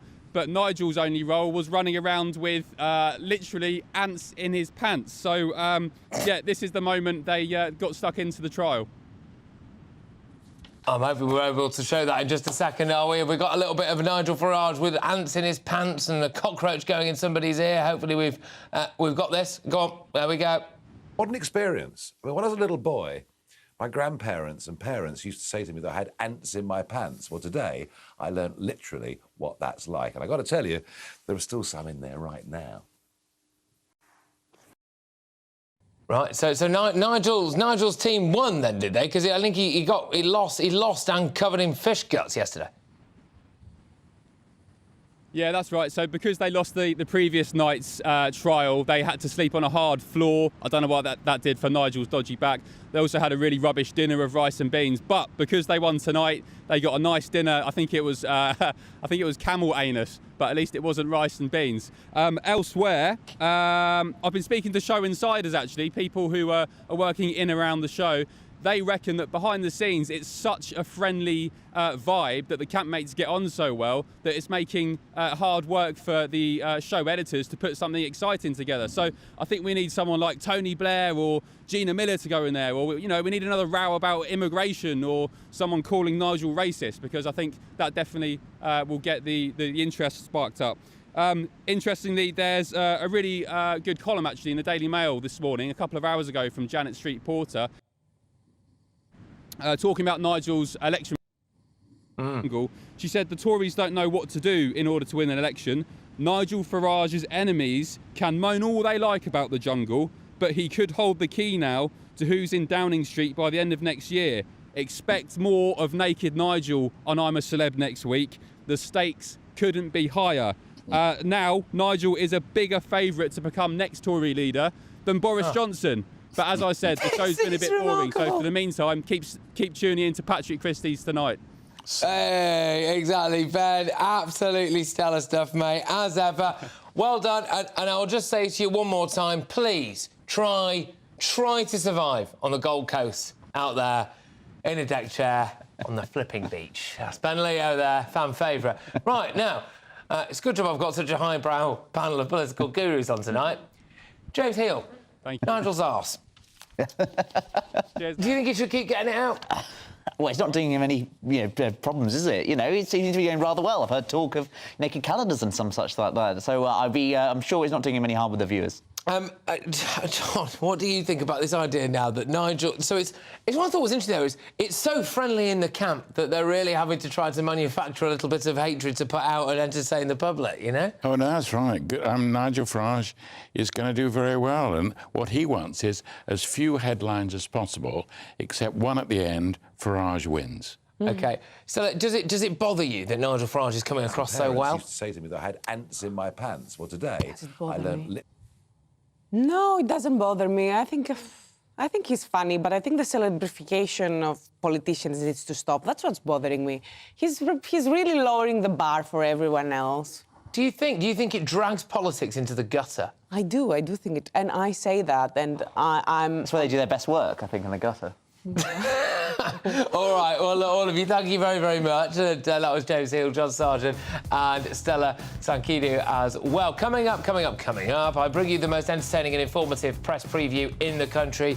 With tonight's Press Pat, we're going to be going through all of tomorrow's biggest headlines before anybody else as well. But coming up immediately next, a previous Queen of the Jungle shares her live reaction to tonight's episode of I'm a Celebrity, Get Me Out of Here, as well as her inside knowledge and secrets from the show. And an offer that Nigel surely can't refuse. Don't go anywhere.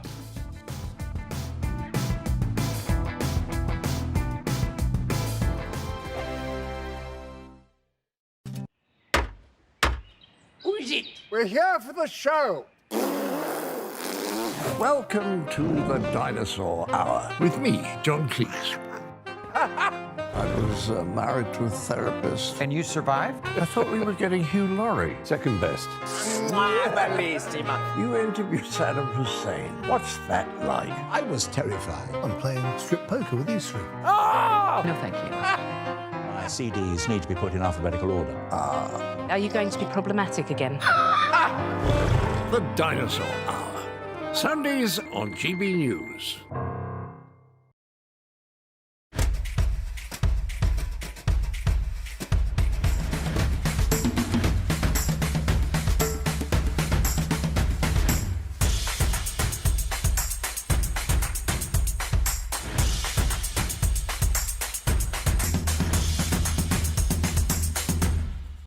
Wake up to the headlines with Headliners every morning at 5 a.m. We treat you to the day's biggest stories before anyone else, 7 days a week. You can catch up on everything you need to know before you've even had your kippers. Headliners every morning at 5 a.m. only on GB News, the People's Channel, Britain's news channel.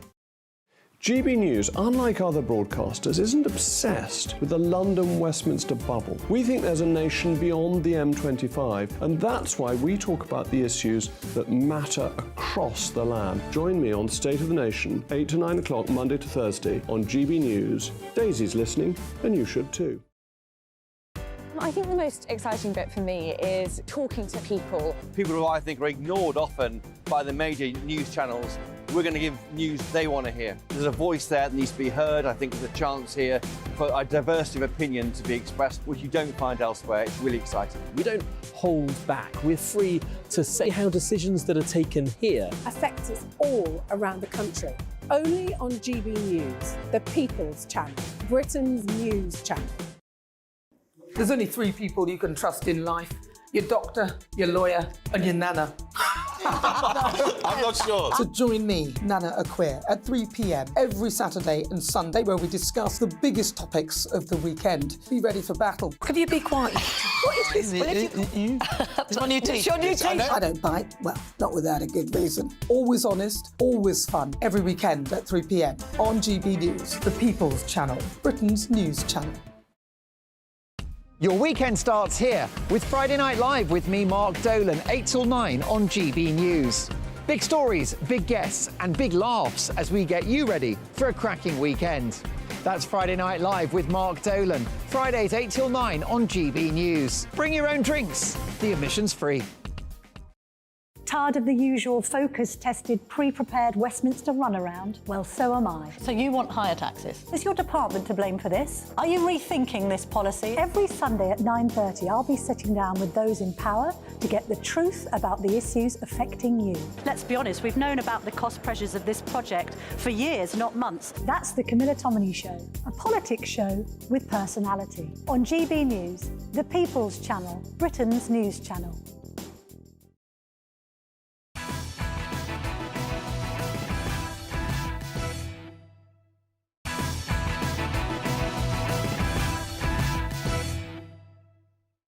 Now, let's get more from Down Under. GB News star Nigel Farage has survived his first week in the jungle on I'm a Celebrity, Get Me Out of Here. He's even avoided most of the trials voted for by the public. But could he even win the show? Well, I'm joined now by a previous winner, the wonderful Kerry Katona.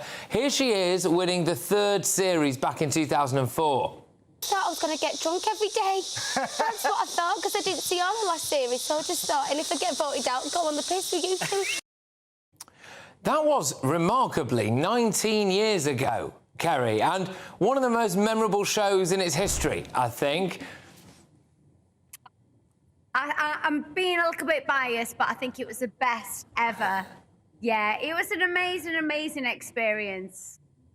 Yeah, and to win it, of course, was absolutely fantastic. But you are ideally placed, I think, to talk to us a little bit about how Nigel's getting on and maybe even give a couple of tips for him as well. I mean, Nigel Farage has kicked off quite recently about cleaning issues in camp, about rats and stuff. Do you think he's showing a bit of leadership in there?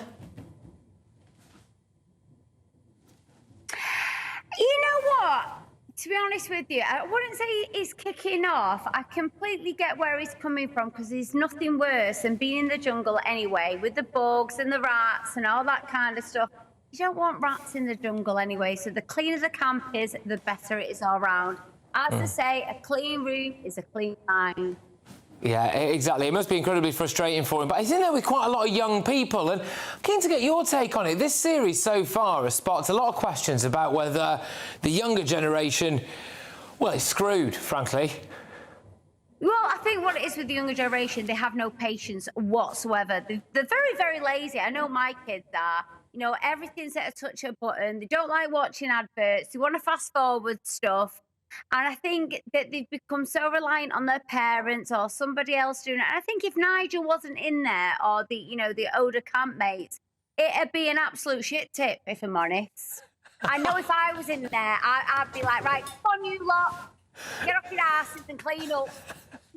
Yeah, quite possibly. I think you and I might fall out, because my flat is always a little bit of a whatever you called it. But how did you deal with confrontations in there, OK? Because Nigel has had Fred have a pop at him, he's had Nella have a pop at him, and then, by the way, not listen to a single thing he had to say back. How would you deal with confrontations? Believe it or not, I actually don't like confrontations, but the thing is with me, I do say what's on my mind. I've got no filter. It all depends on how you say it and who you're saying it to. Be a bit subtle with it. Don't be argumentative. The thing with the jungle is it's a once-in-a-lifetime experience. Keep it light-hearted. Keep it fun. You know, boost each other up. And I understand why people are asking Nigel questions, because Brexit was the worst thing that's ever happened in the entire world. And I love Nigel. I absolutely adore him. But, you know, you're not always going to agree with what somebody else believes in, but that doesn't mean that you can't all get along and, you know, enjoy his company. You said you do like Nigel. I mean, he's all right, Nigel. We've seen a lot of Nigel recently in the jungle. Yeah. Go on. The last time I was with Nigel, I actually offered him a discount on my OnlyFans, but after watching I'm a Celebrity, I think he might end up starting his own account. So, just educate some of our viewers and our listeners, right, about what OnlyFans is and what offer you made, Nigel. Well, OnlyFans is an over 18 subscription. It can be anything you want to, makeup tutorials or a little bit of glamour modelling. And I do look a bit of glamour modelling. I mean, let's be honest, I'm not going to be a rocket scientist, am I? So I've got to go where I can venture. And when I was on with Nigel, I said, you know, do you want a 50% discount? I think he actually signed up. I actually think Nigel's star 476 on my OnlyFans. But after seeing that tiny little pusher of his, I might have a bit of a run for me money. I might have a bit of competition. I mean, like to exit, what kind of stuff do you reckon Nigel could do on OnlyFans? Do you think there's a market for that? Oh, yeah, there's a market for everybody on OnlyFans. We could have a full moon party. We could have, I don't know, I don't want to be too rude. But yeah, he's got a nice little touchy, not bad for his age. Although Nigel, no disrespect, he reminds me of like a character from The Simpsons. I don't know why I could just see a character show of Nigel on The Simpsons, couldn't you? Well, quite possibly. I mean, he has been lifting wood in the jungle, Kerry.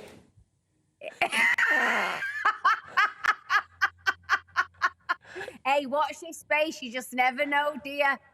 As long as he uses my code and I get a discount, I'm all right. OK, well, there you go. You've got the exclusive here that Kerry Katona thinks that Nigel Farage would do very, very well on OnlyFans. He'll even help him out a bit with it. Do you think, though, that crucially Nigel could win Down Under? I'm talking about the jungle now. No. Right, fair enough. Why not? I think we're all going to see a complete different side of Nigel. Once again, I've met Nigel. I got on great with him. But again, there are a lot of people who...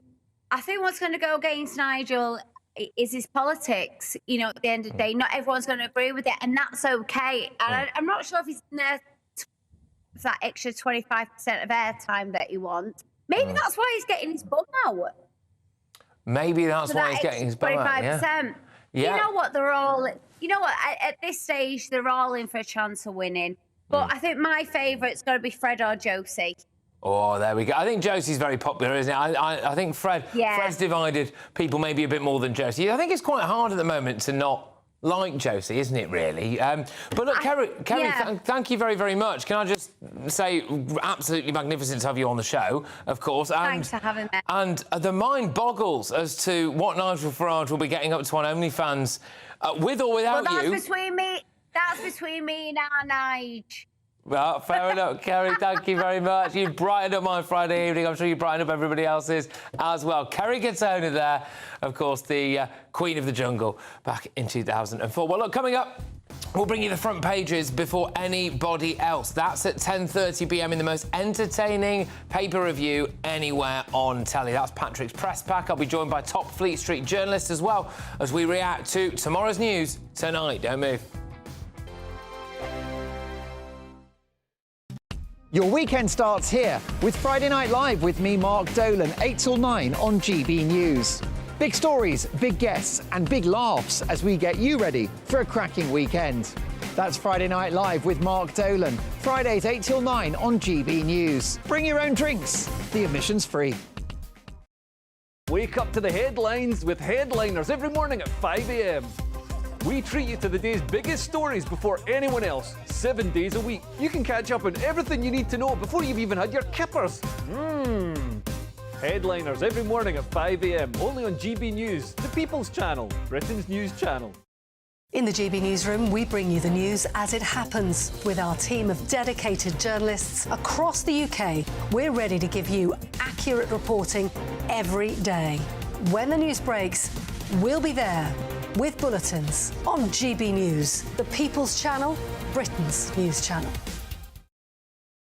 I think the most exciting bit for me is talking to people. People who I think are ignored often by the major news channels.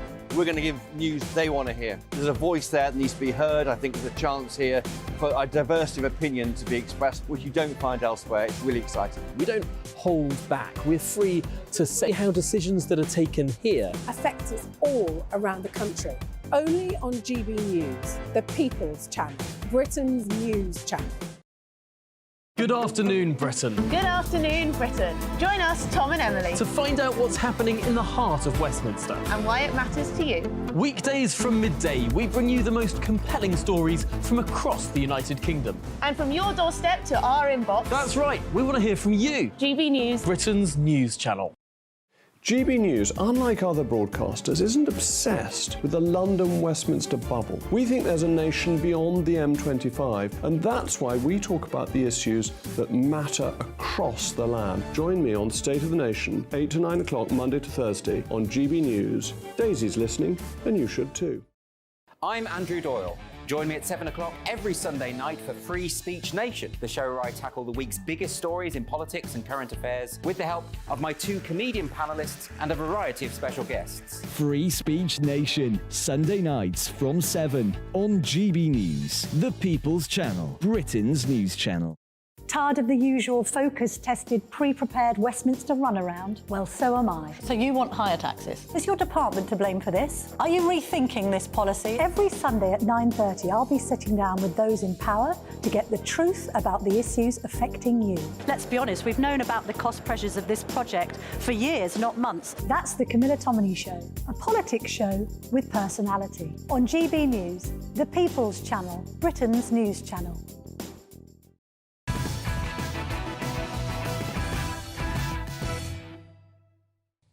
Let's bring you tomorrow's news tonight now. In the most entertaining paper review you will get on the telly. The very first front pages have just been delivered for my press pack.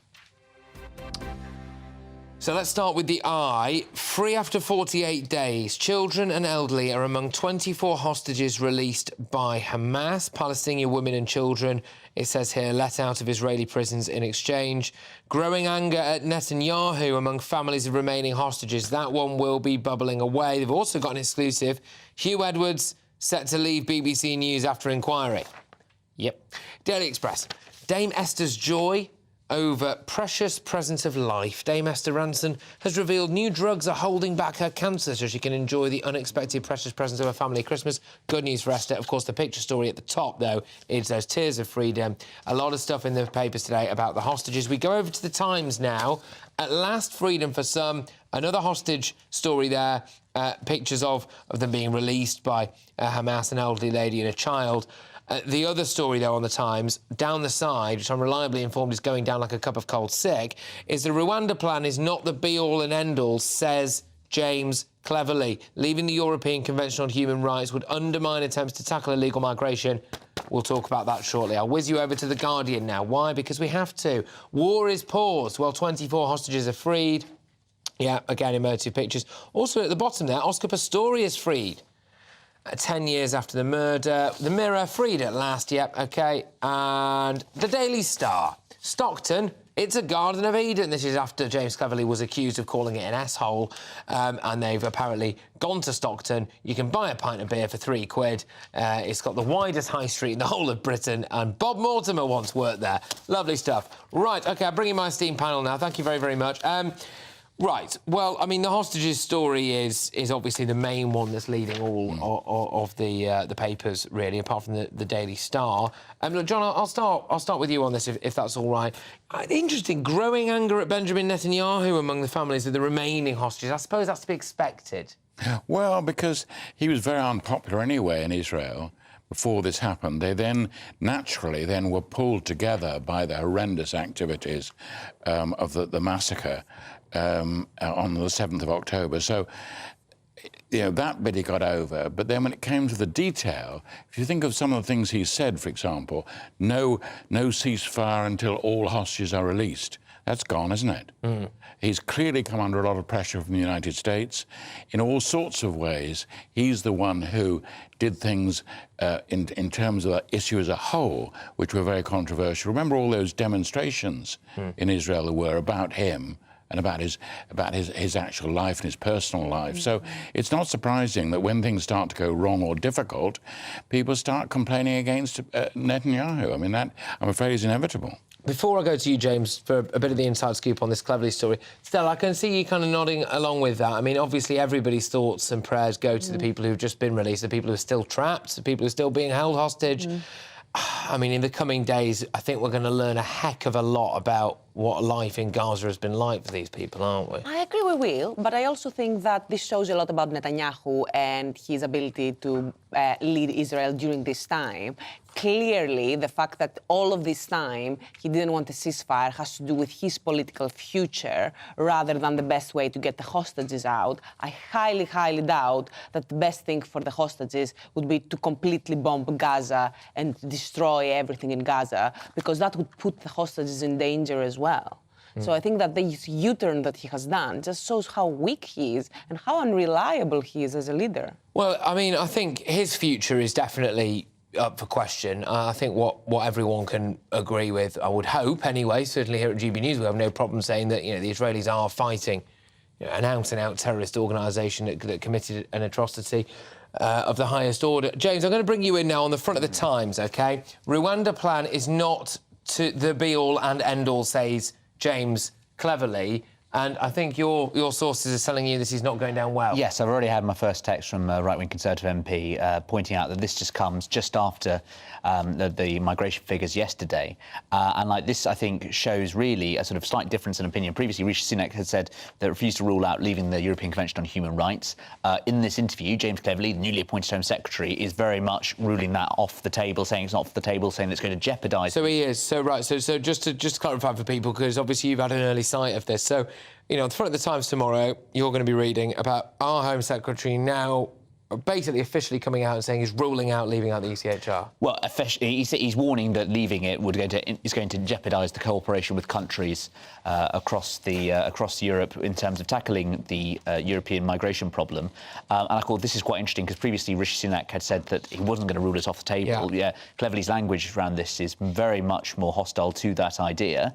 And I think a lot of the right of the Tory party were very much hoping that there'd be some commitments in that next year's election manifesto to potentially leave the ECHR. This now clearly, I think, rules off the table, and so Rishi Sunak has decided which wing of the Tory party is going to come down on. And I think that the right are now thinking, hang on a sec, we would thought this would be a huge issue. Do you think, honestly, John, in light of especially this, I mean, is the Tory party literally going to split in two, do you think? I mean, officially split in two? No, I don't think it'll be as simple as that, but I think what they've got to realise is that the Supreme Court judgment on Rwanda was a devastating judgment against them and their policy. And it made it quite clear that even under British law, it would be very difficult to get this plan through. And I think that James Cleverly realises that you can't just keep treading water on this for a year before the election. You've got to start talking to people really seriously about what can be done at all, what realistically can be done, and regroup around a policy before the election. Now, I think that's asking an awful lot. And I'm being incredibly charitable to James Cleverly here, but I think he possibly has to say Rwanda is not the be-all and end-all if he really knows it's not going to happen at all. Stella, you must be absolutely delighted with this. The Conservative, I mean, Labour who have their own internal problems at the moment anyway, must be said, can currently just sit back and watch the Tories implode. I'm delighted how weak he looks and how weak the government looks and how they are completely incapable of announcing one thing and sticking to it and actually delivering it. It is incredible. When they first announced that policy, I have to say, it sounded ridiculous. It was so obvious. It was something to grab the headlines, something provocative to get the right-wing votes. And now they obviously cannot deliver it. Some people might call it a deterrent, of course, but yes. Some people might call it a deterrent. Yes, exactly. But clearly they didn't believe in it to begin with. Clearly they didn't. That's why they're not sticking to it. All right. Now, something a little bit different, OK? We do have a story for you which is being described as a royal bombshell. Meghan Markle claims there are two royal racists who discussed Archie's skin colour. This is according to this book that, is doing the rounds, Omid Scobie, etc, etc, etc. Right, look, I'm just going to confront this head on. Look, John, I'll go to you. If Meghan Markle is saying that there are royal racists, shouldn't she just name them or shut up? Well, no, because she wants to keep going with her career, which is in tatters, really. But if you're going to say interesting, exciting things about the royals, you've got to be able to do this on a regular basis. Otherwise, people won't invite you onto any programmes, they won't be discussing you on GBNews. And, of course, we all know that within a year or so, this is what's going to happen, or they'll split up, or this is really the end of the sort of peak Sussex, isn't it? You can't just keep lobbing these things out. Oh, there's two royal races. Oh, I'm telling you, two royal races. We've sat through them crying into Oprah's bosom. We've sat through Netflix documentaries, which I don't like to bang on about, but I was in. Shortly after they spoke about the gutter press, actually, so read into that what you will.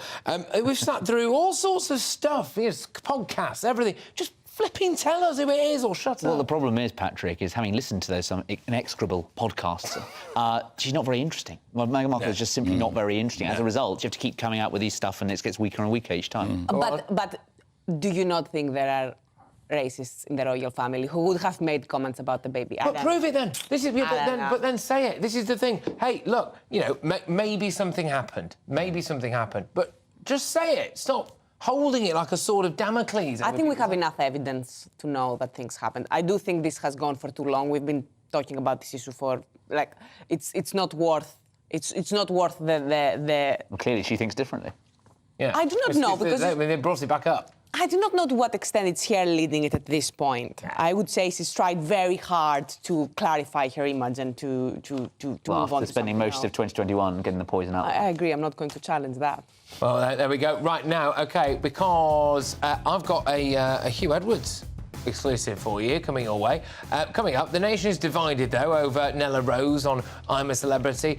And the autumn statement, has it left the country better or worse off? These are other things that are in our headlines right now, but also in tonight's Greatest Britain and Union Jackass. But first, yes, journalist Linda Doobly joins me live for some more reaction on tomorrow's front pages, including, as I was saying, some rather interesting stuff about Hugh Edwards. Back in 2.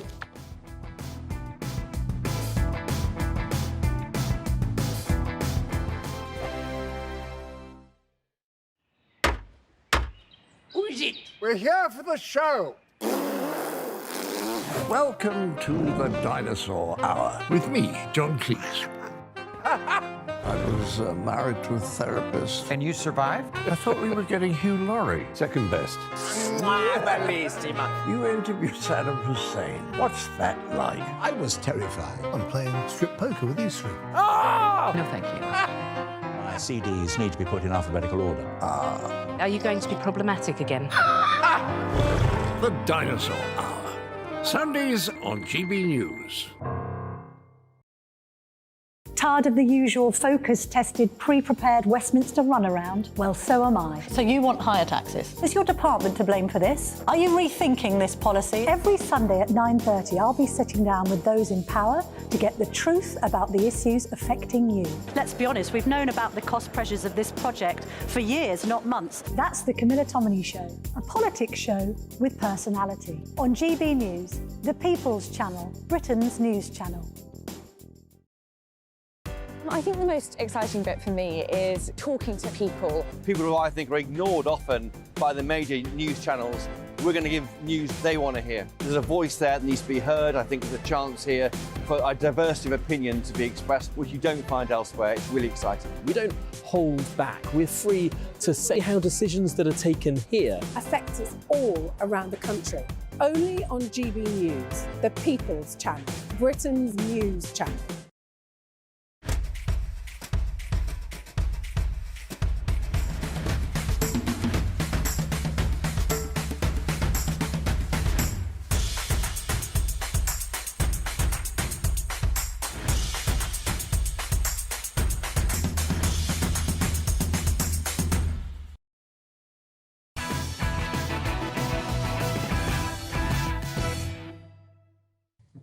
OK, now, welcome back. More from Patrick's Press Pack now, and I've got some more headlines, hot off the press. We go to the Daily Mail first, and we can skirt past Jamie's festive favourites, I imagine, and we'll go straight into we want to end the stealth tax. Chancellor hoping to lift freeze on threshold in spring budget. So, a couple of quick lines from this. Rishi Sunak's stealth tax raid on incomes could end earlier than planned. The freeze he imposed on personal tax thresholds to pay for pandemic spending is meant to last until 2028. More on that in a bit. I'm going to show you the Daily Telegraph's front page now. Comic Relief chief quits over Gaza stance. So Comic Relief has been plunged into crisis after its chairman resigned over the charity stance on Gaza.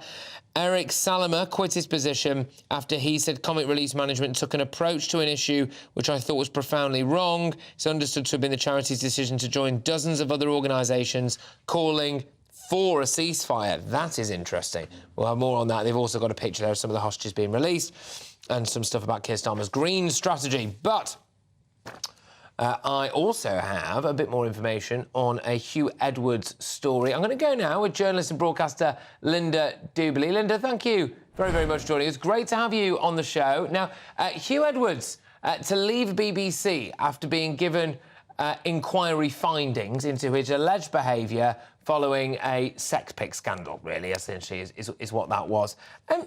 What do you think of this? Is this a bit unfair on Hugh? No.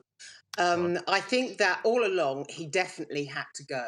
And the reason for this is not because I or anyone else has got a particular view about his personal life or whether he was right or whether he was wrong. In fact, there were no police investigations. But the point is that once you become the story to that extent, you cannot then read the news and expect to have any gravitas. So in a way, he was in a corner. He had no way out and no place left to go. He has to leave the BBC, even though he probably doesn't want to. The question is, where's he going to pitch up next? Do you think he's capable of rehabilitation in the public eye, though? Anybody's capable of rehabilitation in the public eye. Well, almost anyone. If you go back as Profumo or whatever, who worked in a soup kitchen in the East End, the trouble is some people aren't prepared to put the effort in. I mean, it took Profumo decades to rehabilitate himself. I don't think it would take Hugh Edwards that long because increasingly, and probably because of the advent of 24-hour news, people have very short memories. And he will be able to move back if he chooses wisely about, where he goes. It'll be interesting. I don't think he'll be off the airwaves, even though he's not going to go back to the BBC. OK, all right. Look, I'm just going to read a couple of the lines from this. He was suspended by the corporation in July. It was claimed he'd paid thousands of pounds for sexual images. Police found no evidence of any criminal wrongdoing. An insider has now said, apparently, we understand that Hugh is not coming back. So that's the latest on the Hugh Edwards BBC stuff. I've just got a bit of time with you on the Daily Telegraph, if that's all right, which I'll go through this one again. Comic Relief chief quits over Gaza stance. So it appears, according to the Telegraph, that the Comic Relief chief has now quit because Comic Relief, essentially, or numerous charities associated, it wanted a ceasefire in Gaza and they didn't agree with that. I think that's quite an interesting development. I think that is very interesting. Big charities like this are often in a very, very difficult position, but they have to remain fairly neutral because of how they fundraise, how they get the revenue. And I think you're right. This is a very interesting story about Comic Relief and why they decided to take this line.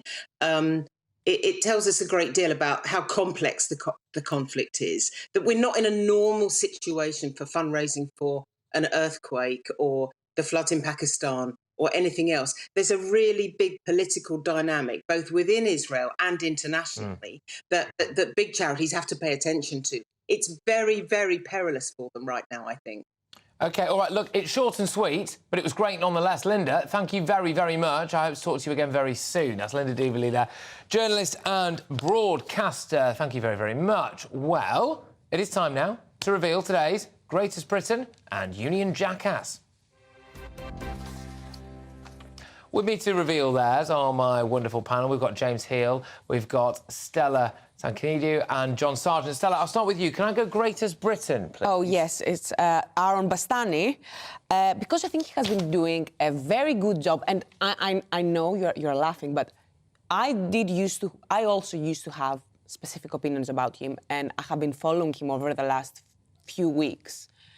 And he's actually doing a really good job analysing very difficult, complicated issues and packaging them up and finding unique angles that the public is interested in, especially on Israel and Palestine and on economic inequality. I like Aaron Bastani. I think on some of the things about Israel-Palestine, I think a unique angle would be potentially slightly generous way of putting it, not necessarily just him, though, to be fair, some of his other colleagues in Novara Media. John, who's your greatest Briton? Well, an honorary one, Joe Biden. Now, you wouldn't think Joe Biden was we're off to a flight ahead, a hero, but on the other hand, you know, he's the man behind the scenes who's got the hostages out. So let's not... Is it, though, him? The more you hear about it, the more you realise American pressure. I don't mean, of course, Biden personally. He's surrounded by some extremely impressive people. And they've worked very hard on Israel behind the scenes, and they've got at least something today. Well, I'm confident I'm going to win this one because my greatest Briton is Glenn Edwards, the hero who rescued the man in the crane in Reading early this week. Yes, too right. This guy hovered a crane over a burning building, 16 stories, I think it was, and some poor bloke is there with the towering inferno. You can tell it's one, can't you? Towering inferno, OK? And this guy hovers his crane down and gets him. That is my greatest Briton today. So well done, that man. Can we go now for your Union Jackass, Stella? Yes, it's Jeremy Hunt for manipulating voters and pretending that with his autumn statement he will be cutting taxes, where, in fact, most people are going to be worse off. Yeah, OK. James, I mean, do you agree with that? Well, I'm rather surprised. We were talking about the papers and talking, we want to end the stealth tax. Well, of course, they're the ones who introduced it in the first place with fiscal drag in the last few years. So, I don't know. I mean, I'd say that I'm glad he's belatedly seen the light on the importance of cutting tax. OK, go on, John, your Union Jackass. But Jackass, no, James Cleverly. I'm sorry, in lots of ways I like him, but going on about Stockton in the way he did, I know he's apologised, but not a good idea. And the Daily Star has got their... They've done it well, the Star. They've done it well. We had a similar idea here. The Daily Star has also massively appealed to me with their Save Our Sheep campaign to try and get a hovercraft to go and save Britain's loneliest sheep, which the Daily Star does. Serious question marks about what happens to the sheep once they've tranquilised it and wrestled it onto a boat. But, I mean, you know... Britain's most traumatised. Details, yeah, Britain's most traumatised sheep. Yeah, exactly. OK, James. My jackass is Nella Rose, who managed to alienate in the space of a week the audience of not just GB News, but also Channel 4 by insulting the star of Come Dine With Me. Yes, indeed. OK, all right. Now, I am going to actually make my Union Jackass James Cleverly for a variety of different reasons, especially what's on the front of the Times today. Now, I've deliberately just left a minute or so here because, actually, John, this Hugh Edwards story is going to be big, I think, and going to be a lot of people's lips tonight and going forward. And I know that you are a friend. Yes, right? You have to say that, friend, yeah. To leave the BBC after this inquiry, your views on that, because this was a massive story when it first... It was. No, I mean, I sort of came out at the time just thinking that he needed more time, and it was just so personally upsetting. I knew him, we were both political correspondents together, so we go back a very long way, and I was so surprised when these reports came out. I thought, it's not the Hugh that I know. And do you think he had to go, though? Well, you then get to a position where, when you've had this amount of publicity, bad publicity, every programme of any sort has got to ask, well, how will the public relate to this person? How will they relate to him in the same way as they used to? And the answer is, they won't. Is he all... I'm not going to ask you to reveal any personal conversations or anything, but, I mean, is he all right, from as you understand? Or? Well, I've heard from some people that he's just very cross, you know. He's very angry. Cross about the way he's treated, very cross about what's happened. But, I mean, the overall result is, as I say, is one of personal sadness and regret, because he was an extremely talented man. I mean, I knew him in all his different guises, and this is devastating. What do you think about this, James? I mean, there were some very lurid allegations, weren't there? And there was a concerted... I mean, the BBC didn't do him any favours initially, actually, I would argue, as well as the Sun, of course, who broke the story. Yeah, it was a very odd story in terms of the handling and the whole timeline and the person involved who made these allegations against Hugh Edwards. And I have to say, I'll be very interested to know if that does affect, at the time when the BBC is facing a bit of a star exodus, lots of its main talent are leaving and going elsewhere, if that means that people are going to be less likely to work with the BBC in the future, particularly someone who was so obviously the face of so many great public events like he was. Well, that's it, and the image that went with that, Anyway, right, well, look, we are going to have to draw a line under it tonight. I've thoroughly enjoyed this. Thank you very, very much. Really great panel. We've covered a wide range of stuff. And make sure as well, if you've missed any of it, including Kerry Katona's remarkable, very revealing interview about Nigel Farage and OnlyFans, then you can go back on YouTube and watch that, as well as some of the debates and the clashes that we had, especially when it comes to the way that some members of the public feel demonised by constantly being told they're far right for having concerns about immigration, etc. I'll be back on Monday from 9 p.m. Next, Headliners. Good night. Hello, welcome to the latest GB News weather update from the Met Office. It'll be a cold start on Saturday morning, but it's going to be a sunny and dry day for most, with some lighter winds. We've got high pressure in charge, bringing that dry weather to a lot of the country, but it is dragging in this northerly breeze, so that's why we've got quite such a cold start tomorrow morning. But through the rest of the evening, those winds will stay fairly brisk, particularly along the east coast, so still bringing a chilly feel here. A bit more cloud around here, though, so that'll hold the temperatures up a little along the east coast. But across the west, it's a different story, as low as -6 degrees in some sheltered glens of Scotland, and as low as -4 in rural areas of Wales too to start tomorrow morning. So a crisp and sunny start to the weekend. Plenty of sunshine through the day. The cloud will linger across some northern and eastern coasts, but for many of us it will be